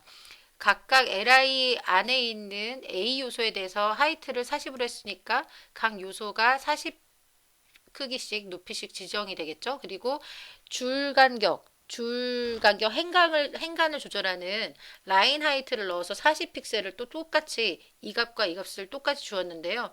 이거는 원래는 글자의 줄 간격을 조정하는 속성인데 이 글자의 줄 간격을 넣는 이것을 똑같이 하이트와 똑같이 이렇게 준 이유가 있습니다. 이렇게 넣고요. 글자 크기를 이렇게 정해주게 되면 이것에 의해서 자동으로 글자가 이 높이 안에서 여백을 가지게 됩니다. 그래서 똑같은 값을 주고 이 값을 가지고 이 값을 지금 40에서 16을 빼면 24죠. 그러면 위아래로 12씩 글자를 중심으로 메뉴 글자를 중심으로 해서 위아래 12씩 자동으로 여백이 생기게 되거든요. 그렇게 해서 이렇게 값을 주고 그 다음에 글자 크기를 정해줬고요. 그리고 글자가 좀 도톰하게 나타날 수 있도록 볼드라는 속성을 주고 그리고 백그라운드 컬러는 해당하는 요소의 백그라운드 컬러를 주어진 색상인 22328 16진수 값을 넣어줬고요. 글자의 색상은 컬러 흰색으로 지정을 했습니다. 지금 이 부분에 해당되는 A 요소가 어디였냐면 바로 여기가 되겠죠. 내비라고 되어 있는 이름 밑에 자식 요소인 li 밑에 A라는 이 앵커 자식 요소죠. 그렇다면 이 주 메뉴를 지금 가리키고 있는 거겠죠. 주 메뉴에 해당되는 것에 대해서 이렇게 너비와 높이를 지정하고 또 행간을 조정하고 글씨 크기를 조정해서 그 글씨 크기가 나타날 수 있도록 했습니다. 여기에만 그치지 않고요. 주 메뉴 위에 마우스가 올라오게 되면 하이라이트 되게 하라라는 그런 부분이 있었기 때문에 그렇게 하기 위해서 이 A라는 요소 위에 마우스를 올리면 이 콜론한 다음에 후보라고 하면 마우스를 올렸을 때 나타나게 되는 그런 특성들을 지정을 하게 되는데요. 이렇게 후보라고 하고 백그라운드 컬러가 다른 색으로 변경될 수 있도록 지정을 했습니다. 그리고 글씨 색상은 역시 색상이 변경되도록 이렇게 했는데요. 이 부분을 한번 확인해 보시려면 CSS 스타일로 가시면 CSS 스타일 패널 이렇게 열어보시면요. 16진수 색깔을 여기서 이렇게 확인하실 수가 있습니다. 여기서요. 그리고 속성도 여기서 추가하셔도 됩니다. 저는 지금 여기서 계속해서 그냥 텍스트로 추가하고 있지만 드림위버의 장점은 패널을 이용해서 얼마든지 여러분들께서 추가하고 싶은 속성을 추가하시거나 또 여기서 속성 값을 변경하시거나 하실 수 있다는 장점이 있습니다. 저는 습관적으로 지금 이쪽에서 하고 있는데요. 드림위버를 쓰신다면 이렇게 속성 패널들을 이용해서 값을 조정하시고 또 어떤 값들이 들어가 있는지 확인하시고 하시면 되겠습니다. 이렇게 해서 주 메뉴에 관한 것들을 쭉 넣었는데요. 주 메뉴가 어떻게 변경됐는지 한번 미리 보기로 살펴보도록 하겠습니다. 네, HTML로 돌아가셔서요. 여기서 파일에서 브라우저 미리 보기를 해서 저장을 하고요. 아까 저장됐던 지금 화면이 남아있는데 다 끌게요. 주 메뉴가 이렇게 나오죠. 그리고 호버라는 속성을 정해줬기 때문에 A 콜론 호버라는 속성을 정해줬기 때문에 마우스를 올리면 이렇게 바뀌게 됩니다. 그리고 이제 서브 메뉴에 대한 스타일을 지정을 할 거고요. 서브 메뉴에 대한 지정을 한 다음에 실제로 주 메뉴만 보였다가 주 메뉴 위에 마우스가 올라오면 그때는 서브 메뉴가 펼쳐지고 다시 마우스가 벗어나면 서브 메뉴가 닫혀지도록 그렇게 기능도 구현을 해보도록 하겠습니다. 자, 다시 스타일 시트로 돌아가서요. 여기서 서브 메뉴에 대한 스타일을 추가를 해보도록 하겠습니다. 주 메뉴 스타일 지정했던 것 아래쪽으로 가서요. 여기서 서브 메뉴 스타일을 쭉 입력하도록 하겠습니다. 서브 메뉴에 대한 것을 입력했는데요. 서브 메뉴 전체에 대해서 플로트는 레프트로 하고 위스는 100% 퍼센테이지로 지정해서 서브 메뉴 영역에 대해서 100%를 다 차지하도록 해라 라고 했고요. 디스플레이를 런으로 지정을 해줬는데 이렇게 하면 박스 공간을 생성하지 않게 됩니다. 요소가 보이지 않게 됩니다. 즉 요소를 일단은 숨겨라. 눈에 보이지 않게 숨겨라 라는 기능으로 이렇게 지정을 해준 거고요. 이렇게 지정을 했기 때문에 처음엔 서브 메뉴가 안 보였다가 나중에 이제 기능상 서브 메뉴가 보일 수 있도록 해주는 거죠. 그리고 서브 메뉴 밑에 있는 리스트 요소 밑에 또 앵커 요소가 있는데 그 요소들에 대해서 크기를 또 지정해 줬고요. 글씨 크기는 주 메뉴보다 좀 더 작게 14픽셀로 지정을 했습니다. 그리고 백그라운드 컬러나 이런 부분들도 새롭게 지정했는데요. 패널에서 미리 보시면 이 부분 색상 어떻게 지정했는지 보실 수가 있고 이 색상은 지정된 것이 아니기 때문에 색상이나 글씨 크기 이런 것들 이런 속성들은 지정되어 있는 것이 아니기 때문에 얼마든지 수정을 하거나 변경해서 쓰실 수가 있겠습니다. 이렇게 지정하고요. 역시 서브 메뉴도 마우스가 올라왔을 때 하이라이트 돼야 되기 때문에 뭔가 변화가 있어야 되기 때문에 백그라운드 컬러와 그 다음에 글자 컬러를 지정하면서 이렇게 호버 속성을 줘서 값을 지정을 했습니다. 마우스가 서브 메뉴 위로 올라오면 이렇게 변경될 수 있도록 작업했고요. 이 상태에서 일단 모두 저장하고요. HTML로 가서 HTML에서 미리 보기를 한번 보시면 HTML 소스 코드 돌아가셔서 미리 보기 보시면 디스플레이 넌이라는 작업 때문에 서브 메뉴가 일단 안 보여지게 됩니다. 화면상에서. 그래서 이것을 이제 보여지게 하는 기능상의 구현을 하도록 하겠습니다. 슬라이드 메뉴가 구성되도록 이제 만들 텐데요. 이것은 자바스크립트를 이용해서 작업을 하시면 되겠습니다.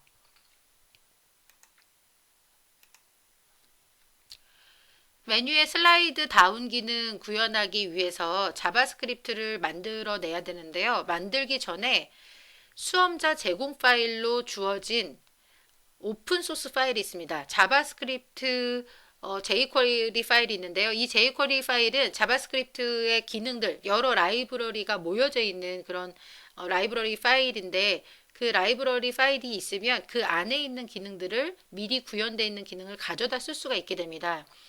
지금부터 다 구현해서 슬라이드 다운되고 업되고 이런 것들을 처음부터 구현할 수가 없으니까 수험자에게 오픈소스 파일을 주거든요. 그러면 그 파일을 활용을 하셔서 있는 기능을 불러다가 쓰시면 됩니다. 그래서 그 파일을 먼저 가져오는 작업들을 하셔야 되겠는데요. 수험자 제공 파일을 가보시면 오픈소스 파일이 있습니다. 이 오픈소스 jQuery 파일 지금 주어진 버전은 1.12.3 버전으로 주어지고 있는데요. 이 파일을 복사를 하거나 이동을 시켜서 원래 있었던 비번호 파일, 비번호 폴더 쪽으로 이동을 시켜줍니다. 비번호 폴더에 자바스크립트라는 파일을 만들어주고요.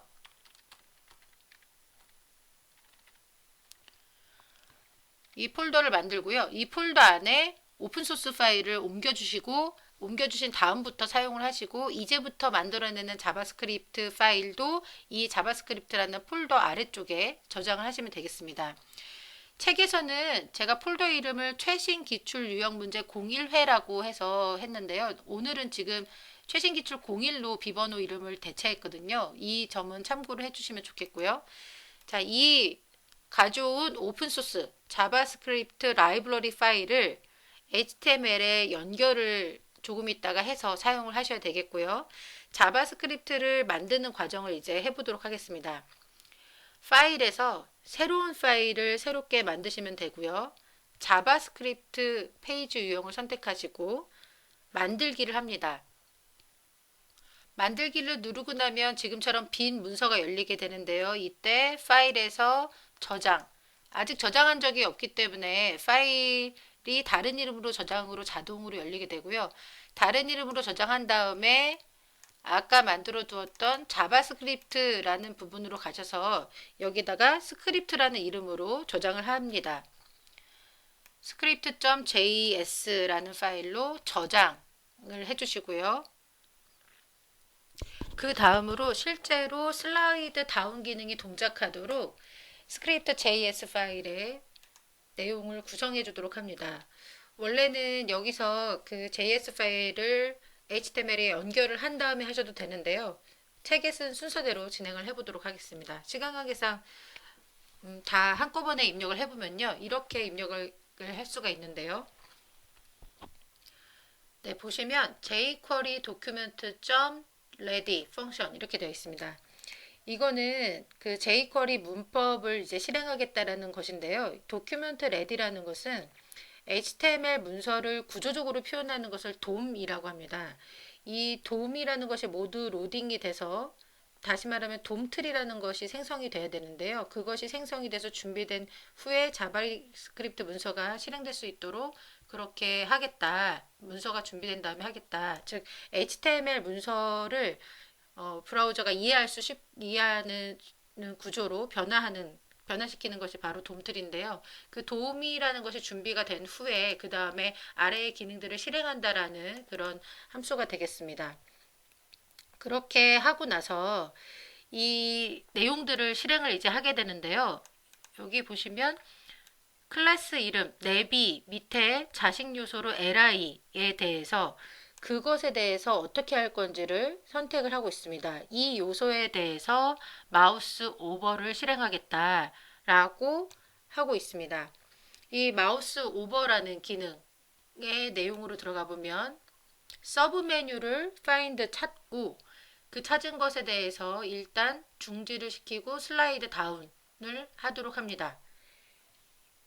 그리고 마우스가 아웃되면 즉 마우스가 오버되면은 서브 메뉴를 찾아서 원래 있었던 기능을 중지시키고 슬라이드 다운을 실행하고 마우스가 다시 벗어나게 되면 어디서 벗어나냐면 내비 밑에 있는 li에서 벗어나게 되면 다시 서브 메뉴를 찾고 그것을 지금 현재 하고 있는 기능을 중지시킨 다음에 슬라이드 업을 시켜라 이렇게 실행을 시켜주고 있습니다.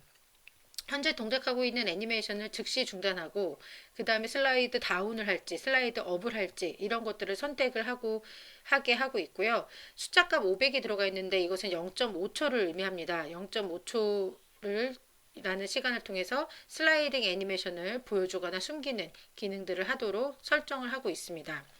도미라는 말이 나왔는데요. 이 내용들을 이렇게 지금 구성을 해놨는데 이 자바스크립트가 실행되는 시점과 HTML이 파싱이라고 해서 그 브라우저가 알 수 있는 구조로 되는 그 과정의 순서가 좀 다릅니다. 일단은 이렇게 저장을 하고요. 이 부분을 저장부터 하고 HTML에 연결을 먼저 해보도록 하겠습니다. 네, HTML로 돌아와서 헤드와 헤드 사이에다가 헤드 태그와 종료 헤드 태그 사이 링크를 걸었던 스타일 시트 링크를 걸었던 것 밑에 오픈소스와 지금 현재 만든 자바스크립트 문서를 연결을 해줍니다. 네, 이렇게 연결을 해주는데요. 오픈소스 자바스크립트 문서를 연결할 때 특별히 밑에 있는 타입, 자바스크립트 이런 속성은 여기에는 적지 않도록 하고요. 그냥 오픈소스만 연결해서 이렇게 적어주면 되겠고요. 그리고 자바스크립트 문서를 연결을 했는데 이때 디퍼라는 속성을 이용을 했습니다. 그리고 타입은 자바스크립트 문서다라고 하고 이렇게 마무리했는데요. 여기도 역시 타입 안 적어줘도 무방합니다. 이 부분은요. 그 HTML5 안에서 이 부분 정의할 때 이 부분은 안 적어도 그렇게 큰 문제는 없는데요. 디퍼라는 이 속성은 매우 중요합니다. 아까 자바스크립트 문서에서 도움이 준비된 후에 작업을 실행한다는 얘기가 나왔었는데요.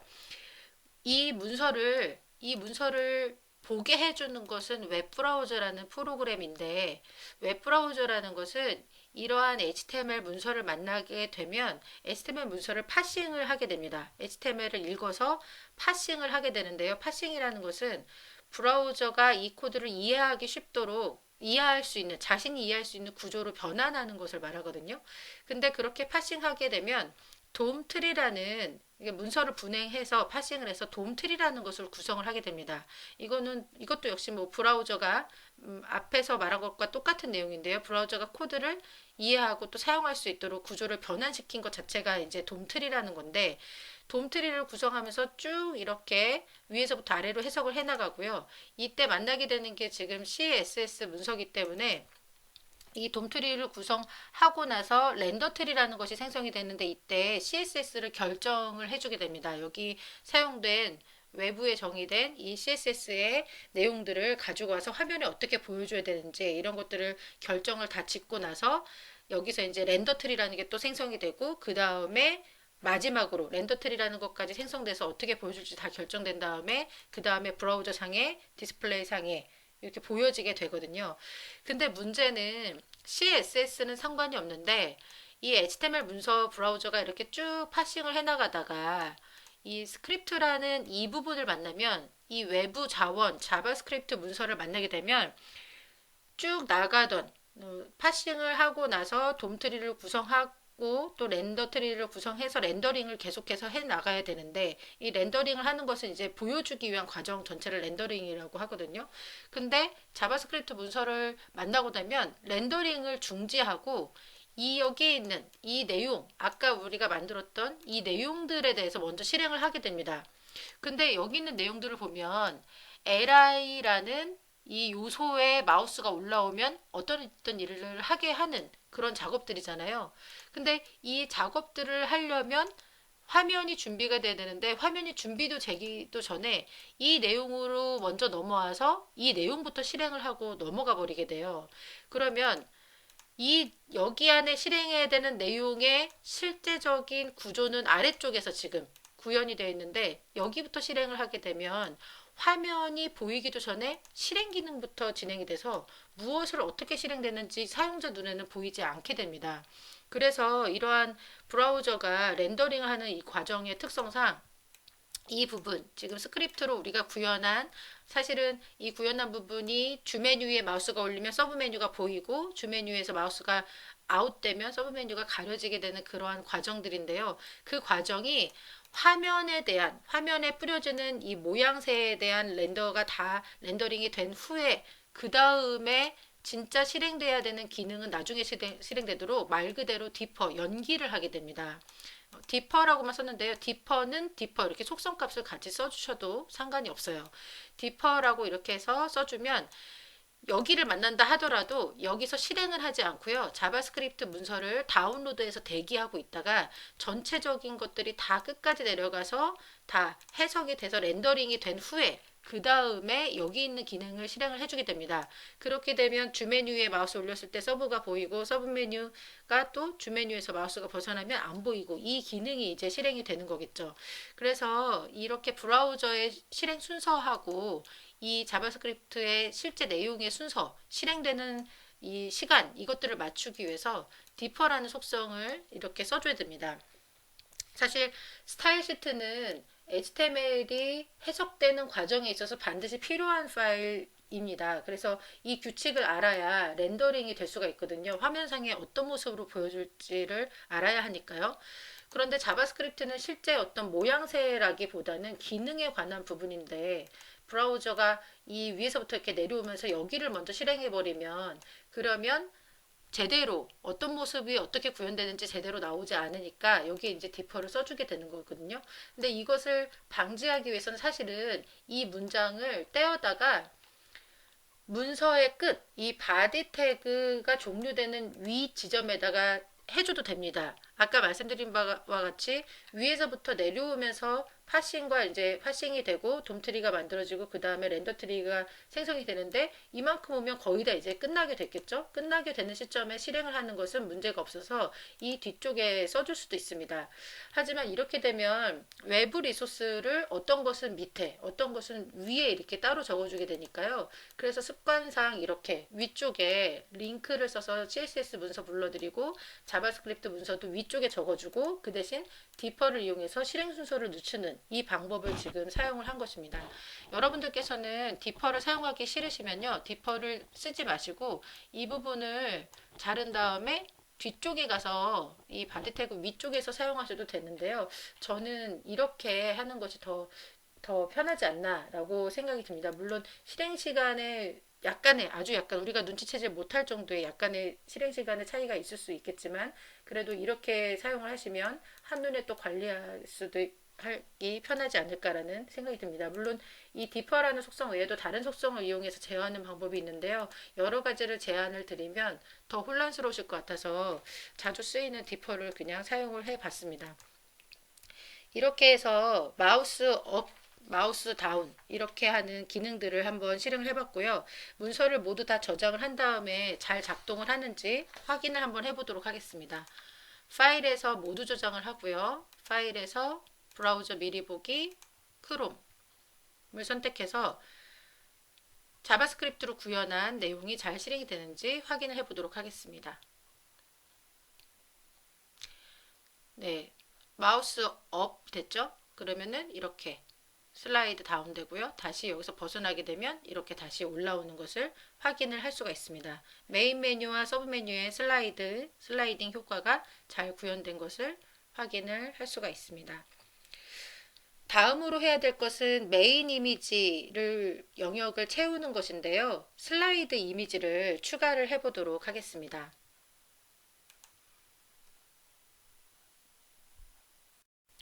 슬라이드 이미지를 추가하기 위해서 먼저 이미지들을 준비를 해 놓는 것이 좋은데요. 이미지즈 폴더에 슬라이드 이미지를 복사를 시켜 놓도록 하겠습니다. 주의하셔야 될 점이 제가 앞에서 보여드렸던 수험자 제공 파일 폴더 이름이 좀 달라서 혼란이 오실 수 있는데요. 지금 보여드리는 이 파일이 맞는 파일이라서 이 폴더 이름이 약간 앞하고 다르더라도 혼란이 없으셨으면 좋겠고요. 최신 기출 이미지즈라는 폴더를 이렇게 비번호 폴더 밑에 이미지즈 만들어 놨었는데요. 이곳에 이미지 폴더 밑에 주어진 수험자 제공 파일의 이미지를 다 가져다가 복사를 시켜 놓으시는 것이 좋습니다. 슬라이드라는 폴더 아래에 이렇게 이미지 3개를 주고 있는데요. 이 세 가지를 이쪽으로 복사를 시켜 주시고요. 또 수험자 제공 파일에 다른 부분에는 이미지들이 없는지 살펴보고 이 이미지들도 역시 복사를 이렇게 시켜줍니다. 또 푸터까지 가볼까요? 푸터에서도 SNS 1, 2, 3 주어지고 있는데요. 이것도 역시 이쪽으로 복사를 시켜줍니다. 이렇게 해서 모든 필요한 이미지들을 준비를 미리 해놓고 앞으로는 가져다가 이 폴더에 있는 이미지를 가져다가 보여주도록 하겠습니다. 자, 이 중에서 이미지 1, img1, img2, img3 이렇게 되어 있는 이 이미지가 바로 슬라이드를 위해서 사용되는 이미지인데요. 이것을 HTML에서 연결을 해 보도록 하겠습니다. 슬라이드 이미지는 이미 만들어 놨던 이미지 슬라이드 자리를 찾아주고요. 이곳에다가 이미지들을 연결을 해줍니다. 이때 이미지 위에 올라가는 글씨들도 미리 여기서 이렇게 지정을 해줬는데요. 이 글씨는 수험자 제공 파일에 슬라이드 이미지와 함께 주어져 있는 글씨였습니다. 연꽃마을 축제 1, 연꽃마을 축제 2, 연꽃마을 축제 3 이렇게 주어져 있는데요. 이 주어진 글씨들이 이미지 위에 나타나야 된다는 조건이 있었기 때문에 이미지 div 클래스 영역 이미지 슬라이드 영역 안에 임시 링크를 걸어주고요. A 앵커 요소로 걸어줬고 그 앵커 요소가 두 가지를 묻고 있는데요. 이미지 요소 그리고 글씨 요소 이렇게 두 가지를 묻고 있습니다. 그리고 나중에 글씨의 스타일을 변경하기 위해서 클래스 이름 이미지 텍스트라고 주었습니다. 그리고 alt를 이용해서 이미지에 이름을 줘야 되는데요. 이미지 제가 2로 줬는데 1로 줘야 되겠죠? 이미지 1, 2, 3 이렇게 줘야 되겠습니다. 이미지 첫 번째 이미지는 이미지 1, 그 다음에 이미지 2, 이미지 3 이렇게 이름을 주시면 되겠습니다. 이렇게만 하면 이미지가 놓일 전체적인 틀만 완성을 한 거고요. 이 이미지와 글씨들에 대한 속성을 정해 주셔야 되는데 그 스타일은 바로 style.css로 가셔서 여기서 지정을 해주시면 되겠습니다. 슬라이드 이미지에 스타일 추가하는 방법은 이쪽으로 오신 다음에 원래 입력해놨던 이미지 슬라이드를 찾고 이미지 슬라이드 영역을 찾은 후에 여기서부터 값을 입력을 해 나가도록 하겠습니다.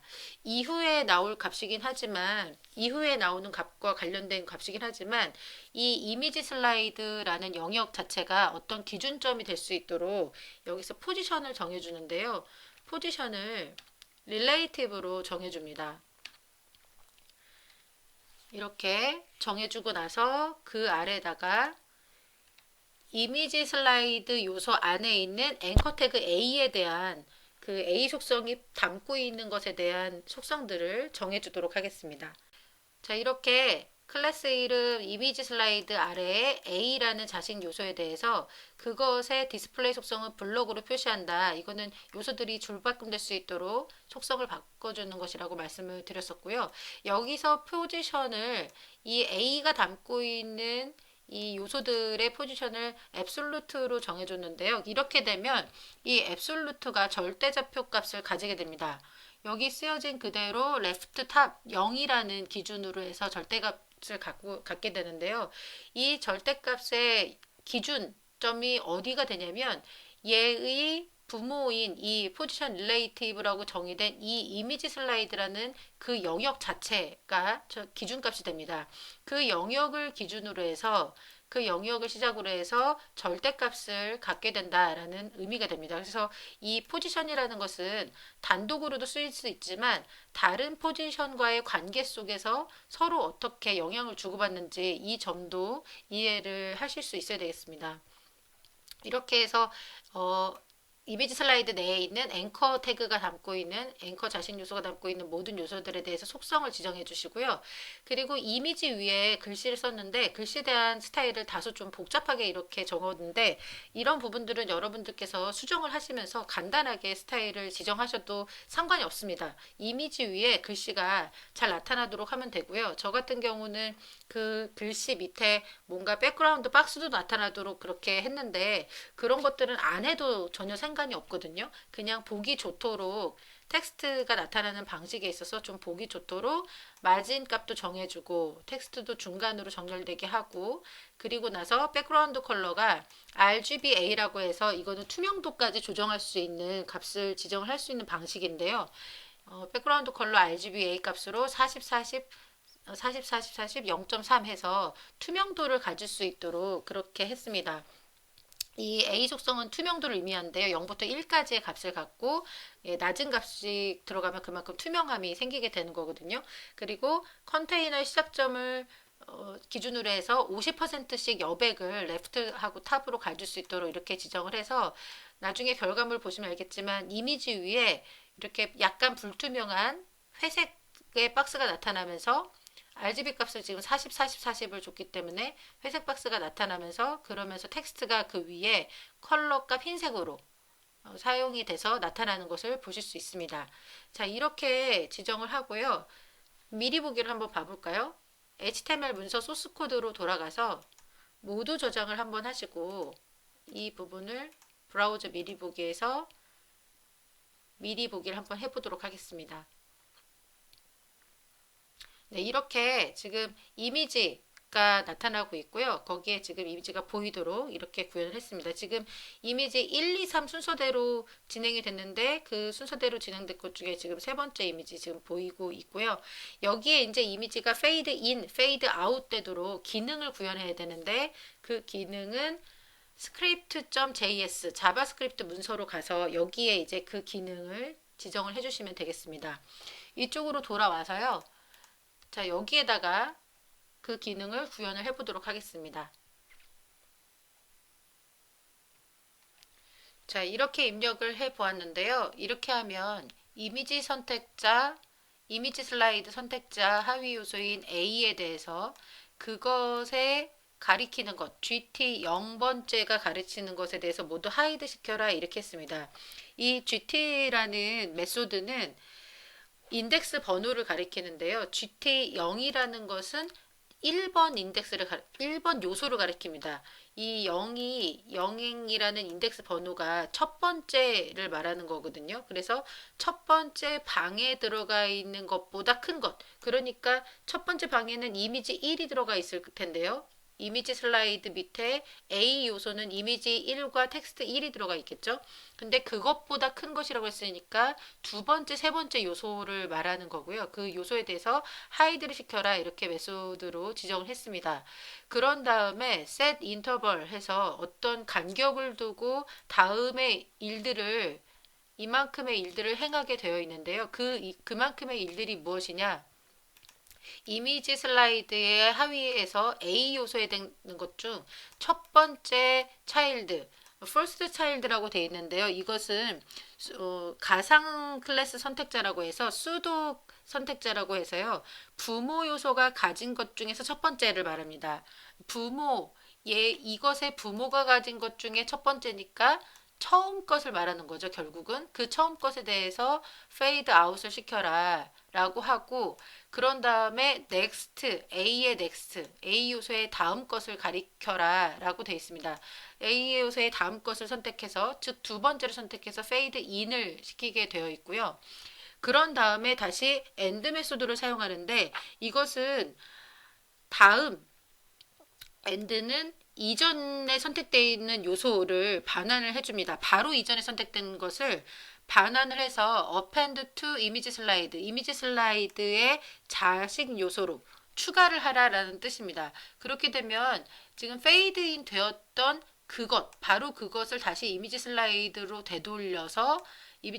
되돌리게 되면 결국은 그것이 페이드 아웃으로 다시 돌아가게 되겠죠. 이것을 3000시간마다 3000이라는 것은 3초를 의미를 하는데요. 3초마다 실행을 해라라고 되어 있습니다. 결국은 A 요소, 이미지 슬라이드의 A 요소의 첫 번째 해당하는 자식 요소를 페이드 아웃하고 그 다음 것을 페이드 인하고 페이드 인 됐던 것을 다시 자식 요소로 돌려서 페이드 아웃 시키고 이렇게 하면서 계속해서 셋 인터벌 3초마다 이 구간을 돌게 되면서 1, 2, 3이 돌면서 페이드 인, 페이드 아웃을 하게 되는 것입니다.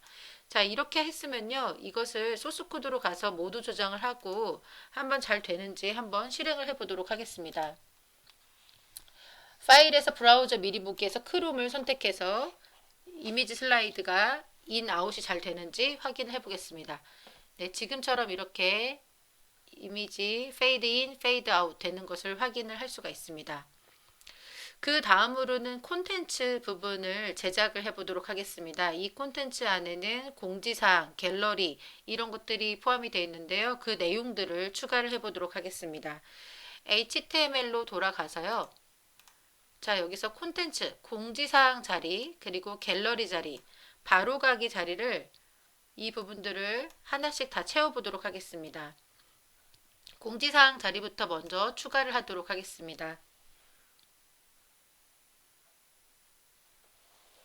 자, 이렇게 공지사항 내용을 입력을 했는데요. 여기 주어진 공지사항의 내용은 수험자 제공 파일에 텍스트 파일로 주어졌던 이 내용을 그대로 복사를 해서 입력을 했습니다. 공지사항 입력할 때 특별히 이 공지사항 부분은 클래스 탭이라는 이름으로 해서 div로 정의를 하고 공지사항 자체가 제목이 되는 부분이라서 h 태그를 이용해서 공지사항이라고 적어뒀습니다. 그리고 나머지는 리스트 태그를 이용해서 리스트 적고 그리고 날짜 부분은 스팬 태그를 이용해서 이렇게 지정을 해줬습니다. 갤러리 부분도 추가를 하도록 하겠습니다. 이 갤러리 자리 이 부분도 추가하겠습니다. 네, 갤러리도 이렇게 추가를 했는데요. 갤러리에는 이미지 3개를 나열하도록 되어 있기 때문에 이미지즈 폴더에 옮겨 놓았던 아이콘 1, 아이콘 2, 아이콘 3를 지금처럼 이미지 태그를 이용해서 이렇게 나열을 했고요. 이 전체는 역시 리스트 태그를 이용해서 묶어서 이렇게 나열이 될 수 있도록 했습니다. 그리고 다음으로 이 공지 갤러리와 공지사항에 관련된 스타일을 먼저 추가를 하도록 하겠는데요. 와이어프레임을 살펴보면 공지사항과 갤러리 제목 부분이 탭 모양으로 변환이 돼야 되는 부분들을 살펴볼 수가 있습니다. 와이어 탭 다시 한번 보시면요. 이 와이어 보시면 공지사항 그리고 갤러리 이 모양은 이렇게 탭 모양처럼 변경이 되어 있고요. 하나의 탭으로 탭 메뉴로는 구성이 되는 것은 아니지만 공지사항 머리 부분과 갤러리의 이 머리 제목 부분은 탭 모양처럼 변경이 돼야 돼서 스타일 시트에서 이 부분을 조정을 한번 해보도록 하겠습니다. 스타일 시트 쪽으로 돌아가서요. 노틱스를 찾아서 이 공지사항 영역 아래에 탭 모양을 먼저 지정을 하도록 하겠습니다.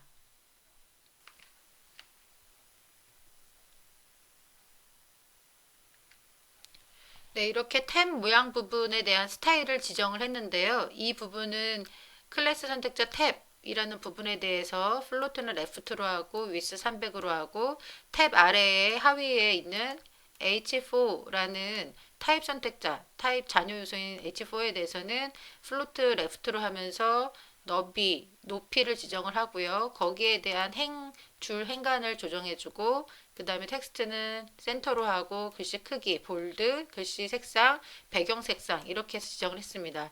이 부분에 대한 것이 어디냐면요. 앞에서 여기 클래스 탭을 지정했었고 그 하위에 해당하는 div 클래스 탭의 하위에 해당되는 h4 여기 지금 공지사항이 있죠. 이 부분 네, 해당이 되고 또 같은 이름으로 이렇게 지정이 되어 있는 여기도 역시 똑같이 지정이 되는 그런 부분입니다. 그래서 공통적으로 .탭에 해당되는 클래스 이름, .탭 하위에 있는 h4까지 이렇게 지정을 했습니다. 그러면 공지사항과 갤러리 모양이 지정이 될 것이고요. 이어서 다음을 추가하는데요. 노티스에 해당하는 div 영역 그리고 노티스에 해당하는 UL 영역, 노티스에 해당되는 LI 영역 이런 영역들에 대해서 추가를 하도록 하겠습니다. 이 부분은 이 노티스라는 클래스 이 영역에 해당되는 이 영역 안에 해당되는 div, 이 하위 요소의 공지사항의 div 이 영역에 해당하는 것들이거든요. 이 영역 안에 있는 UL 이런 요소들, 그 다음에 이 각각의 요소들의 모양들이 어떻게 표현될지를 표현하는 것인데요. 이것도 지정된 것은 없지만 자유롭게 할 수 있지만 저는 교재에 있는 대로 우리 책에 있는 대로 똑같이 지정을 해보도록 하겠습니다. H4 아래에다가 이어서 지정을 하도록 하겠습니다. 지금 한 줄이 어긋나고 있는데요. 그거는 위에서 한 줄 떼어진 부분이 있어서 이 부분을 먼저 당기고 네, 똑같이 진행을 하도록 하겠습니다. 줄이 달라지면 불안해 하시는 분이 있어서요. 이 줄의 행 번호는 사실 크게 영향을 미치지 않지만 혹여나 불안해 하실까봐 똑같이 맞추고 여기다가 이제 공지사항, 내용 영역, 공지사항에 글자들이 표현되는 내용 영역의 스타일을 추가를 하도록 하겠습니다. 내용 영역을 이렇게 추가했는데요. 지금도 이 부분을 저도 여러 번 자유롭게 조정을 하면서 이 결과값을 얻은 것이고요. 단번에 이렇게 얻으실 수는 없습니다. 근데 여러분들께서 보시기에 어떻게 하는 것이 보기에 좋은지에 따라서 얼마든지 가감을 하실 수 있으니까요. 한번 이렇게 저렇게 이런 속성들도 빼보시기도 하시고 더 추가하시거나 값들을 조정하시면서 이 내용 부분들을 조정하시면 좋을 것 같습니다. 지금 이렇게 해서 이 노티스의 자식 요소에 해당되는 div 영역은 너비를 280으로 지정을 한다 라고 해놓고 거기에 이제 그 보더를 넣었는데요. 바텀에 넣었는데 컬러 값을 이렇게 샵 CCCC에서 16진수로 해서 넣고 위스는 1픽셀 정도로 해서 보도 값이 들어가는데 그 보도는 실선에 해당되는 밑줄 선분으로 나타날 수 있도록 해라 이렇게 지정을 했습니다. 그리고 UL 값에 대해서도 이제 지정을 했고요. UL 부분에 해당하는 전체 영역에 대해서 280이면서 높이는 30씩 되도록 지정을 했고 행간은 30씩 되도록 글자 크기 14로 했고요. 그리고 노티스의 하위 후손 요소에 해당되는 이 스팬까지 지정을 했는데 플로팅은 라이트 데이트로 해서 한다 이렇게 지정을 했고요. 이 스팬이 어디였냐면 날짜 영역 부분이었는데요. 날짜 영역 플로팅 라이팅으로 하도록 하고, 그리고 좀 재밌게 표현을 하기 위해서 이 노텍스의 LI에 해당되는 요소에 대해서 지금처럼 이렇게 LTS 차일드 해서 2n이라고 넣었는데요. 이거는 후손 요소 LI의 2배수 번째마다라는 뜻이거든요. 이거는 짝수라면 2, 4, 6, 8 이런 식으로 나가게 되겠죠.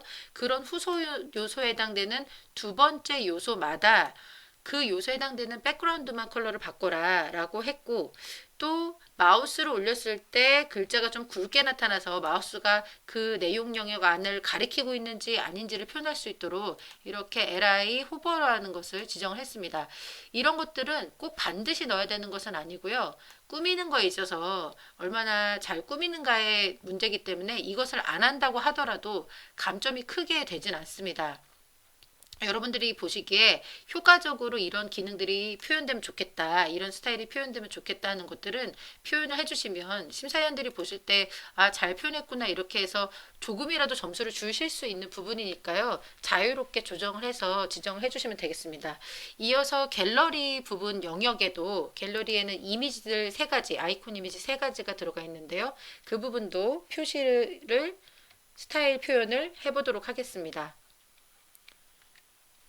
갤러리 안에 들어가는 내용도 영역은 위스 280으로 잡고요. 280 안에서 아이콘의 크기 이런 것들을 지정하는데 그 아이콘 각각의 이미지들은 높이 90, 위스 75 이것도 단번에 얻어진 것이 아니라 이 결과값을 얻기 위해서 제가 80부터 시작해서 조금씩 조정을 하면서 이렇게 저렇게 조정하고 또 패딩 값과 탑 값도 생각을 해서 조정하면서 이 여백을 이렇게 넣어줘야 패딩과 탑을 넣어줘야 그래도 보기에 괜찮구나 하고 얻은 값이거든요. 그래서 이렇게 넣어줬고요. 아이콘 이미지도 그대로 두기엔 심심해서 마우스가 올라오면 오파시티가 0.5로 불투명도가 좀 생기도록 그렇게 지정을 했습니다. 그러면 아이콘 이미지로 마우스가 올라오면 올라왔다는 티가 나게 되겠죠. 투명도 자체가 바뀌게 되니까요. 그래서 이렇게 조정을 해 주도록 했습니다. 그리고 이 여백들을 좀 더 다시 한번 조정을 하기 위해서 손을 더 봐주는데요.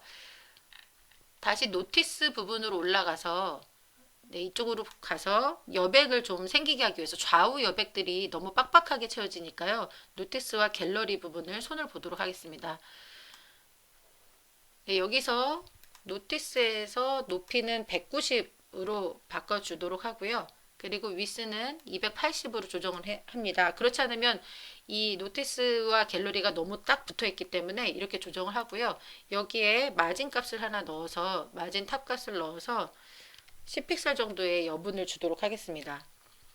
이렇게 조정을 하고요. 또 갤러리 부분으로 내려가서 갤러리도 똑같이 손을 보도록 하는데요. 높이 190으로 역시 조정을 하고 그리고 위스는 300으로 그대로 두고요. 그리고 마진 값을 또 역시 주도록 하겠습니다. 마진 탑을 10픽셀을 주고 그리고 또 마진 레프트 값을 줘서 왼쪽으로 20픽셀 정도의 여분을 주도록 하겠습니다. 제 생각에 이렇게 했을 때 좀 보기에 좋았기 때문에 이렇게 지정을 한 건데요. 역시 말씀드렸지만 얼마든지 조정할 수가 있습니다. 지금 노틱스 영역은 280으로 위스를 줄이고 갤러리는 그냥 영역을 300으로 놔둔 채로 조정을 했습니다.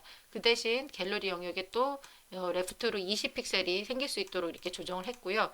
여기까지 했던 것들을 파일에서 모두 저장하고 미리 보기를 한번 소스 코드로 가서 미리 보기를 한번 보도록 하겠습니다.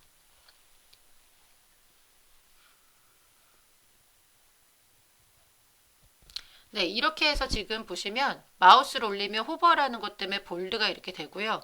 갤러리 이미지들은 마우스를 올리면 이런 식으로 오파시티 0.5로 이렇게 나타나는 것을 볼 수가 있습니다. 그리고 탭 부분, 탭의 영역들에 이렇게 색상들이 조정되는 것을 보실 수 있고요. 여기 밑에 아까 스타일 부분에서 바텀 부분, 탭의 바텀 부분에 이렇게 색상들을 줬는데 선분을 나타나도록 해줬는데요. 그 선분 표시가 지금 보이고 있습니다. 이렇게 해서 네, 여기 지금 탭 부분에 작은 선분이 보이시죠? 이런 선분이 나타나도록 했습니다. 이제 바로가기를 입력하고 스타일을 지정하도록 할 텐데요. 다시 HTML 문서로 가셔서 이제 바로가기 이 부분에다가 값을 입력해 보도록 하겠습니다.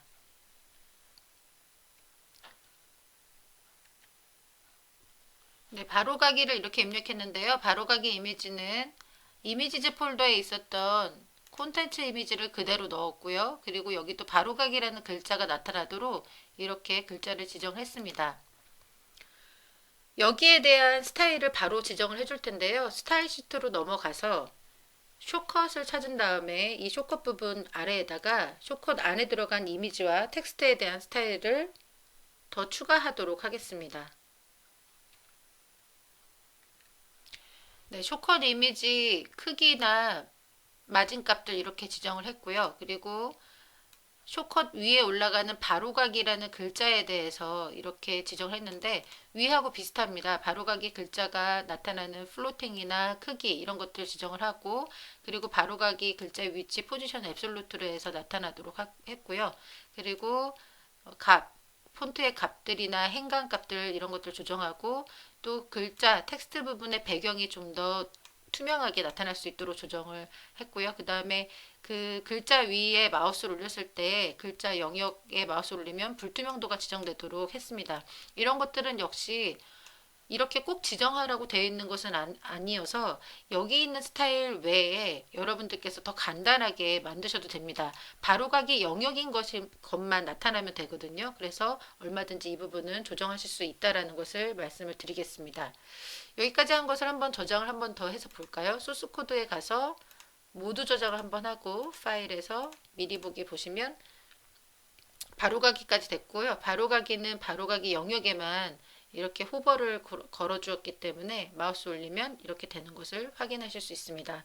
이제 모달 레이어를 작성하고 그 모달 레이어 작성한 해서 팝업이 나타날 수 있도록 조정을 해 보도록 하겠습니다. 모달 레이어는 어디에 걸어주도록 되어 있냐면요. 그 공지사항의 첫 번째 요소를 클릭했을 때 팝업이 되면서 내용이 나타나도록 하고 있는데요. 이 모달 레이어의 내용 부분을 먼저 작성을 해야 됩니다. 모달에 어떤 것이 나타나야 되느냐 그 큰 틀은 이 숏컷 영역 아래쪽에다가 작성을 해 보도록 하겠습니다. 숏컷의 아래쪽에 내려와서 작성을 하겠습니다.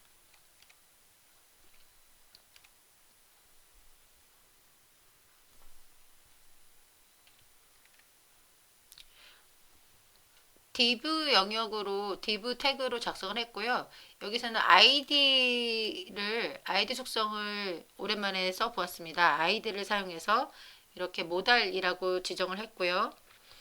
그리고 클래스 이름 모달 업이라고 하고 또 그 안에 업 타이틀 공지사항 그리고 그 안에 업 바디에서 팝업돼서 나타나는 내용 부분은 이렇게 내용을 적었습니다. 이 내용은 역시 사용자, 수험자 제공 파일에서 주어졌던 내용을 그대로 가져와서 썼고요. 그리고 반드시 닫기 버튼을 사용을 해서 닫으라고 되어 있기 때문에 클래스 이름 btn 버튼으로 해서 닫기라는 이 영역도 정해줬습니다. 닫기 버튼을 눌러서 닫아지는 것까지 구현이 돼야 되기 때문에요. 그래서 이렇게 모달의 공지사항 영역과 닫기까지 같이 구현했고 이 전체는 아이디 선택자로 해서 모달이라는 이름으로 구현을 해 주었습니다. 자, 이 부분에 대한 스타일을 이제 지정을 할 텐데요. 스타일로 넘어가서 지정을 하도록 하겠습니다. 스타일의 사실은 순서는 상관이 없지만 그래도 HTML과 비슷한 순서로 작성하는 것이 좋기 때문에 아까 작성했던 이 바로가기 영역 아래쪽에다가 작성을 해보도록 하겠습니다.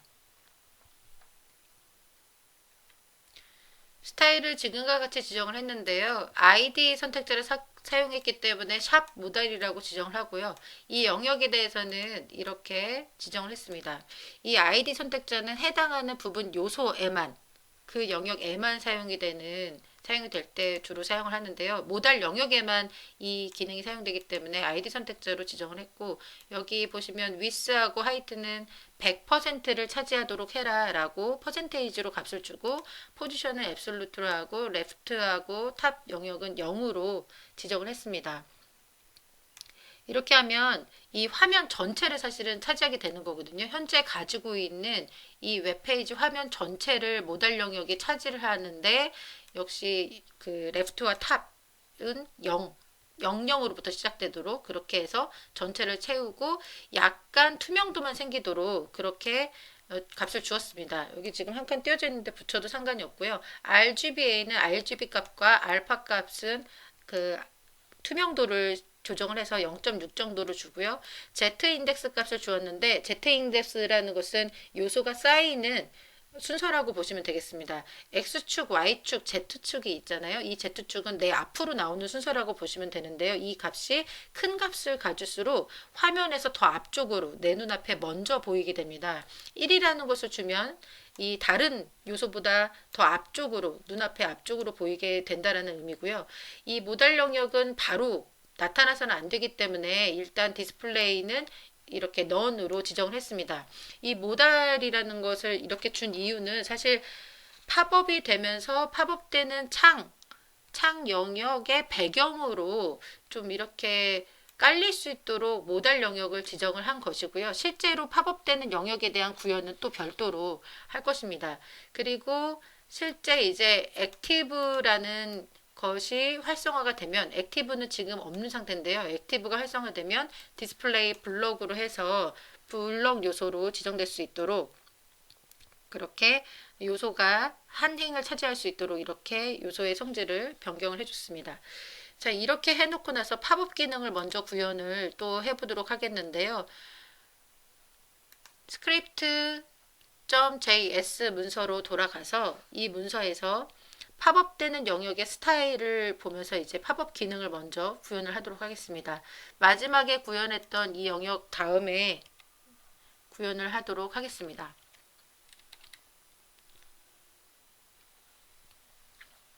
구현을 하기에 앞서서 구현을 할 때 그 노티스 영역, 공지사항 영역의 첫 번째 요소를 클릭했을 때 그때 모달 영역이 활성화가 돼야 된다라는 것을 기억을 해주시고요.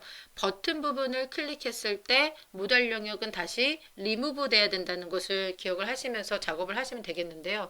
아까 스타일에서 이 모달 영역의 액티브가 됐을 때 디스플레이가 블럭이 된다라고 했고 모달 영역은 처음부터는 디스플레이는 넌 상태다 이렇게 지정을 한 바 있습니다. 그리고 HTML로 돌아가 보시면 이 ID 모달 영역이 모달 업으로 해서 나타날 때가 있고 또 버튼 부분 이렇게 있다라고 했습니다. 지금 현재는 이 모달 영역과 관련해서 모달 영역 전체를 어떻게 보여줄지 말지를 지금 지정을 할 건데요. 이쪽 부분에 가셔서 이제 입력을 하도록 하겠습니다.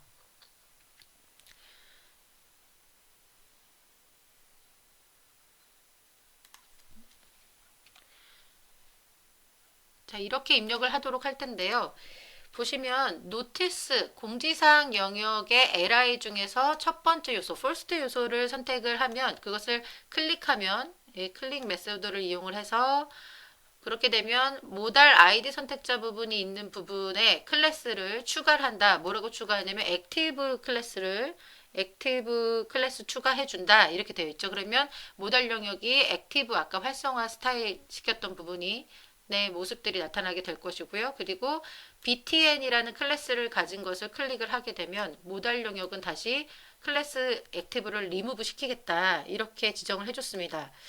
자, 지금까지의 작업을 먼저 클릭을 하게 되면요. 이제 저장을 하고 한번 확인을 하게 되면요.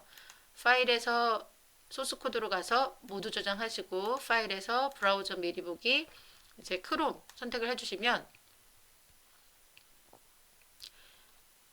미리 보기가 이렇게 나타나게 되는데요. 지금 현재는 모달 영역이 보이지 않는 상태이지만 노티스 영역에서 li first 이 first 영역을 클릭했을 때 모달 영역에 액티브 클래스가 추가가 되면서 나타나게 되겠죠. 이렇게요. 네. 그리고 닫기 버튼을 눌렀을 때 없어지는 것은 그 없어지는 부분까지도 구현을 했지만 스타일을 아직 구현하지 않아서 정확하게 어떻게 내용이 됐는지 볼 수는 없습니다. 하지만 확실한 것은 지금 모달 영역에 대한 공지사항의 첫 번째를 클릭했을 때 불투명도 0.6을 가지게 되면서 전체 영역 레프트 0, 탑 0으로 해서 위스 100% 그리고 하이트 100%로 해서 전체 영역이 채워지면서 뭔가 내용이 나타나는 것을 볼 수가 있고요.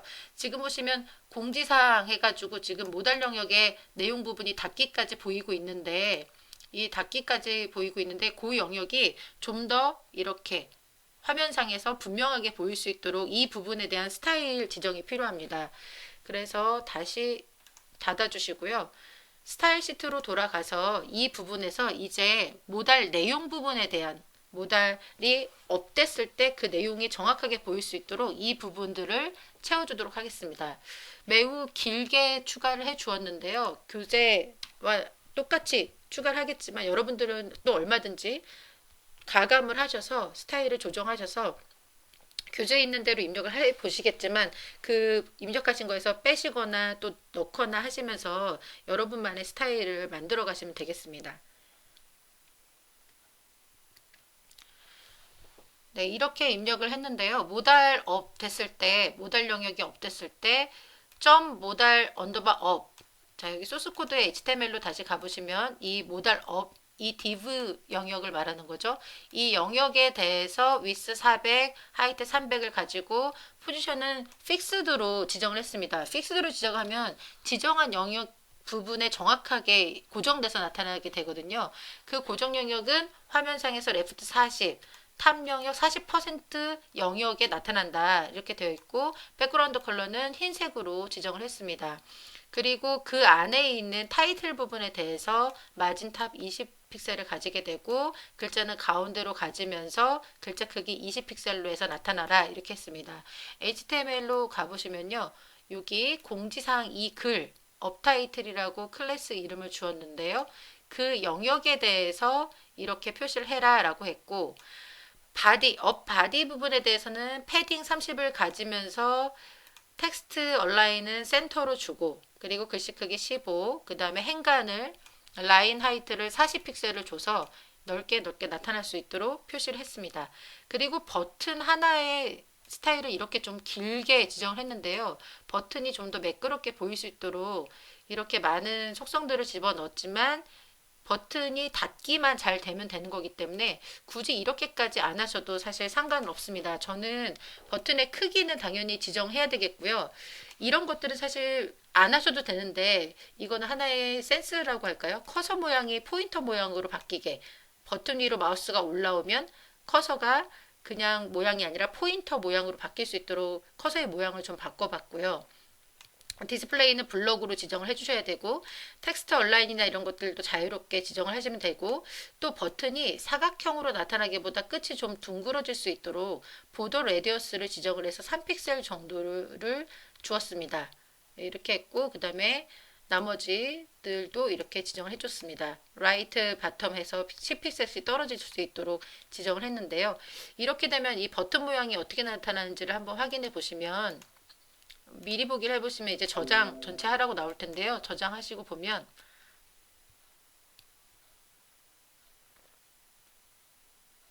네, 공지사항 첫 번째 클릭해 보겠습니다. 이렇게 나타납니다.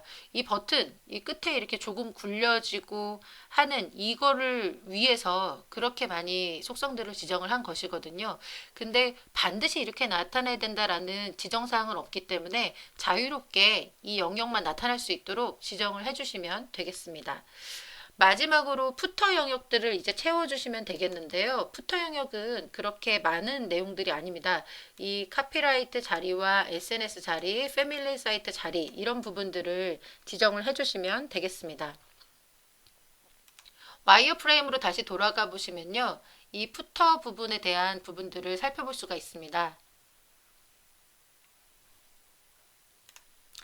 푸터 부분 보시면 카피라이트 그리고 SNS, 패밀리 사이트 이렇게 지정이 되어 있고요. 이 부분을 한번 이제 틀을 만들어 보도록 하겠습니다. 카피라이트 자리부터 내용을 채워보도록 하겠습니다. 카피라이트 내용이 이미 주어져 있기 때문에 주어져 있는 내용을 복사를 해서 붙여 넣었고요. 그리고 SNS와 패밀리 사이트, 이 SNS 자리, 패밀리 사이트 자리 이 부분을 입력해 보도록 하겠습니다. SNS 부분에는 SNS 그림을 추가를 하게 되어 있는데요. 이미지제 보면 이 SNS 요 썸네일들 작게 되어 있는 이 이미지들을 입력을 하게 되어 있습니다. 썸네일 크기 아주 작은 그림들인데요. 이것들을 입력하면 되고, 또 패밀리 사이트는 패밀리 사이트 1, 2, 3로 입력을 하게 되어 있습니다. 이 푸터에 가보시면 푸터 텍스트에 보시면요, 패밀리 사이트 1, 2, 3 이렇게 입력되어 있는 것을 확인할 수가 있습니다.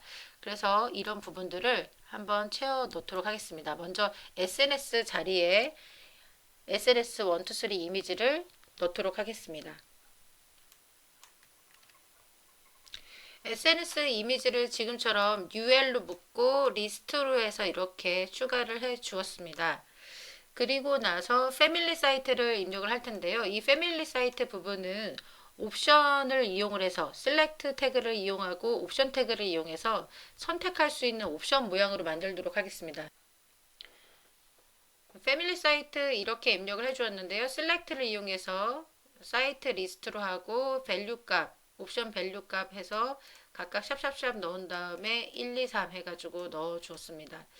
이렇게 하고 나서요. 푸터 영역의 스타일을 이제 조정을 해 주셔야 되는데 이 바텀 부분 전체에 대해서 백그라운드 컬러를 좀 조정을 해주고 카피라이트 부분에 들어가는 글자에 대한 스타일 조정을 해보도록 하겠습니다. style.css로 돌아가서 이쪽에 온 다음에 바텀 영역을 찾아서 바텀 영역에 백그라운드 컬러를 추가해 주도록 하겠습니다. 백그라운드 컬러는 16진수 AB로 해서 입력을 해주도록 하겠습니다. 이 부분 보시면 스타일 패널에서 새로 고침해 보시면 이런 색상으로 나타나고 있고요. 그리고 카피라이트에서 텍스트 얼라인은 센터로 글자들이 가운데로 나타날 수 있도록 하고요. 그리고 폰트 사이즈도 지정을 해주도록 하겠습니다. 네, 폰트 사이즈는 14픽셀로 하고요. 그리고 라인 하이트도 지정을 하도록 하겠습니다. 라인 하이트는 100픽셀로 해서 좀 넓게 잡아주도록 하겠습니다. 이렇게 해서 푸터의 카피라이트까지 지정을 해주고요. 이제 SNS도 이어서 SNS 영역에 대한 그런 모양들을 지정을 하도록 하겠는데요. SNS 영역을 찾고 이 밑에다가 SNS 이미지들이 나타나는 스타일을 지정을 해주도록 하겠습니다. SNS 이미지에 대한 속성을 스타일을 이렇게 지정을 해주었는데요. SNS로 묶인 UL 부분에 대해서 텍스트 얼라인을 센터로 잡고 그리고 LI에 대해서 인라인 블록으로 잡았는데요. 이렇게 인라인 블록으로 잡아주면 이 LI 요소에 대한 내용들이 한 줄 행에 표현이 되게 됩니다. 이 UL 밑에 LI에 들어가 있는 내용들이 한 줄 안에 요소들이 표현이 돼서 SNS 이미지 작은 세 가지의 이미지들이 한 줄 안에 표현이 될 수 있고요. 그리고 그 안에 들어가는 이미지의 크기들과 패딩 값을 이렇게 적당하게 조정을 해주시고 그리고 거기 안에 들어가는 SNS 안에 이미지 위에 마우스를 올렸을 때도 불투명도가 좀 바뀔 수 있도록 이렇게 지정해 줬습니다. 역시 이런 부분들은 지정되어 있는 부분이 아니었기 때문에 얼마든지 생략이 가능한 부분들입니다. 그리고 마지막으로 패밀리 사이트에 대한 이 셀렉트에 대한 부분들을 지정을 해주도록 하겠습니다.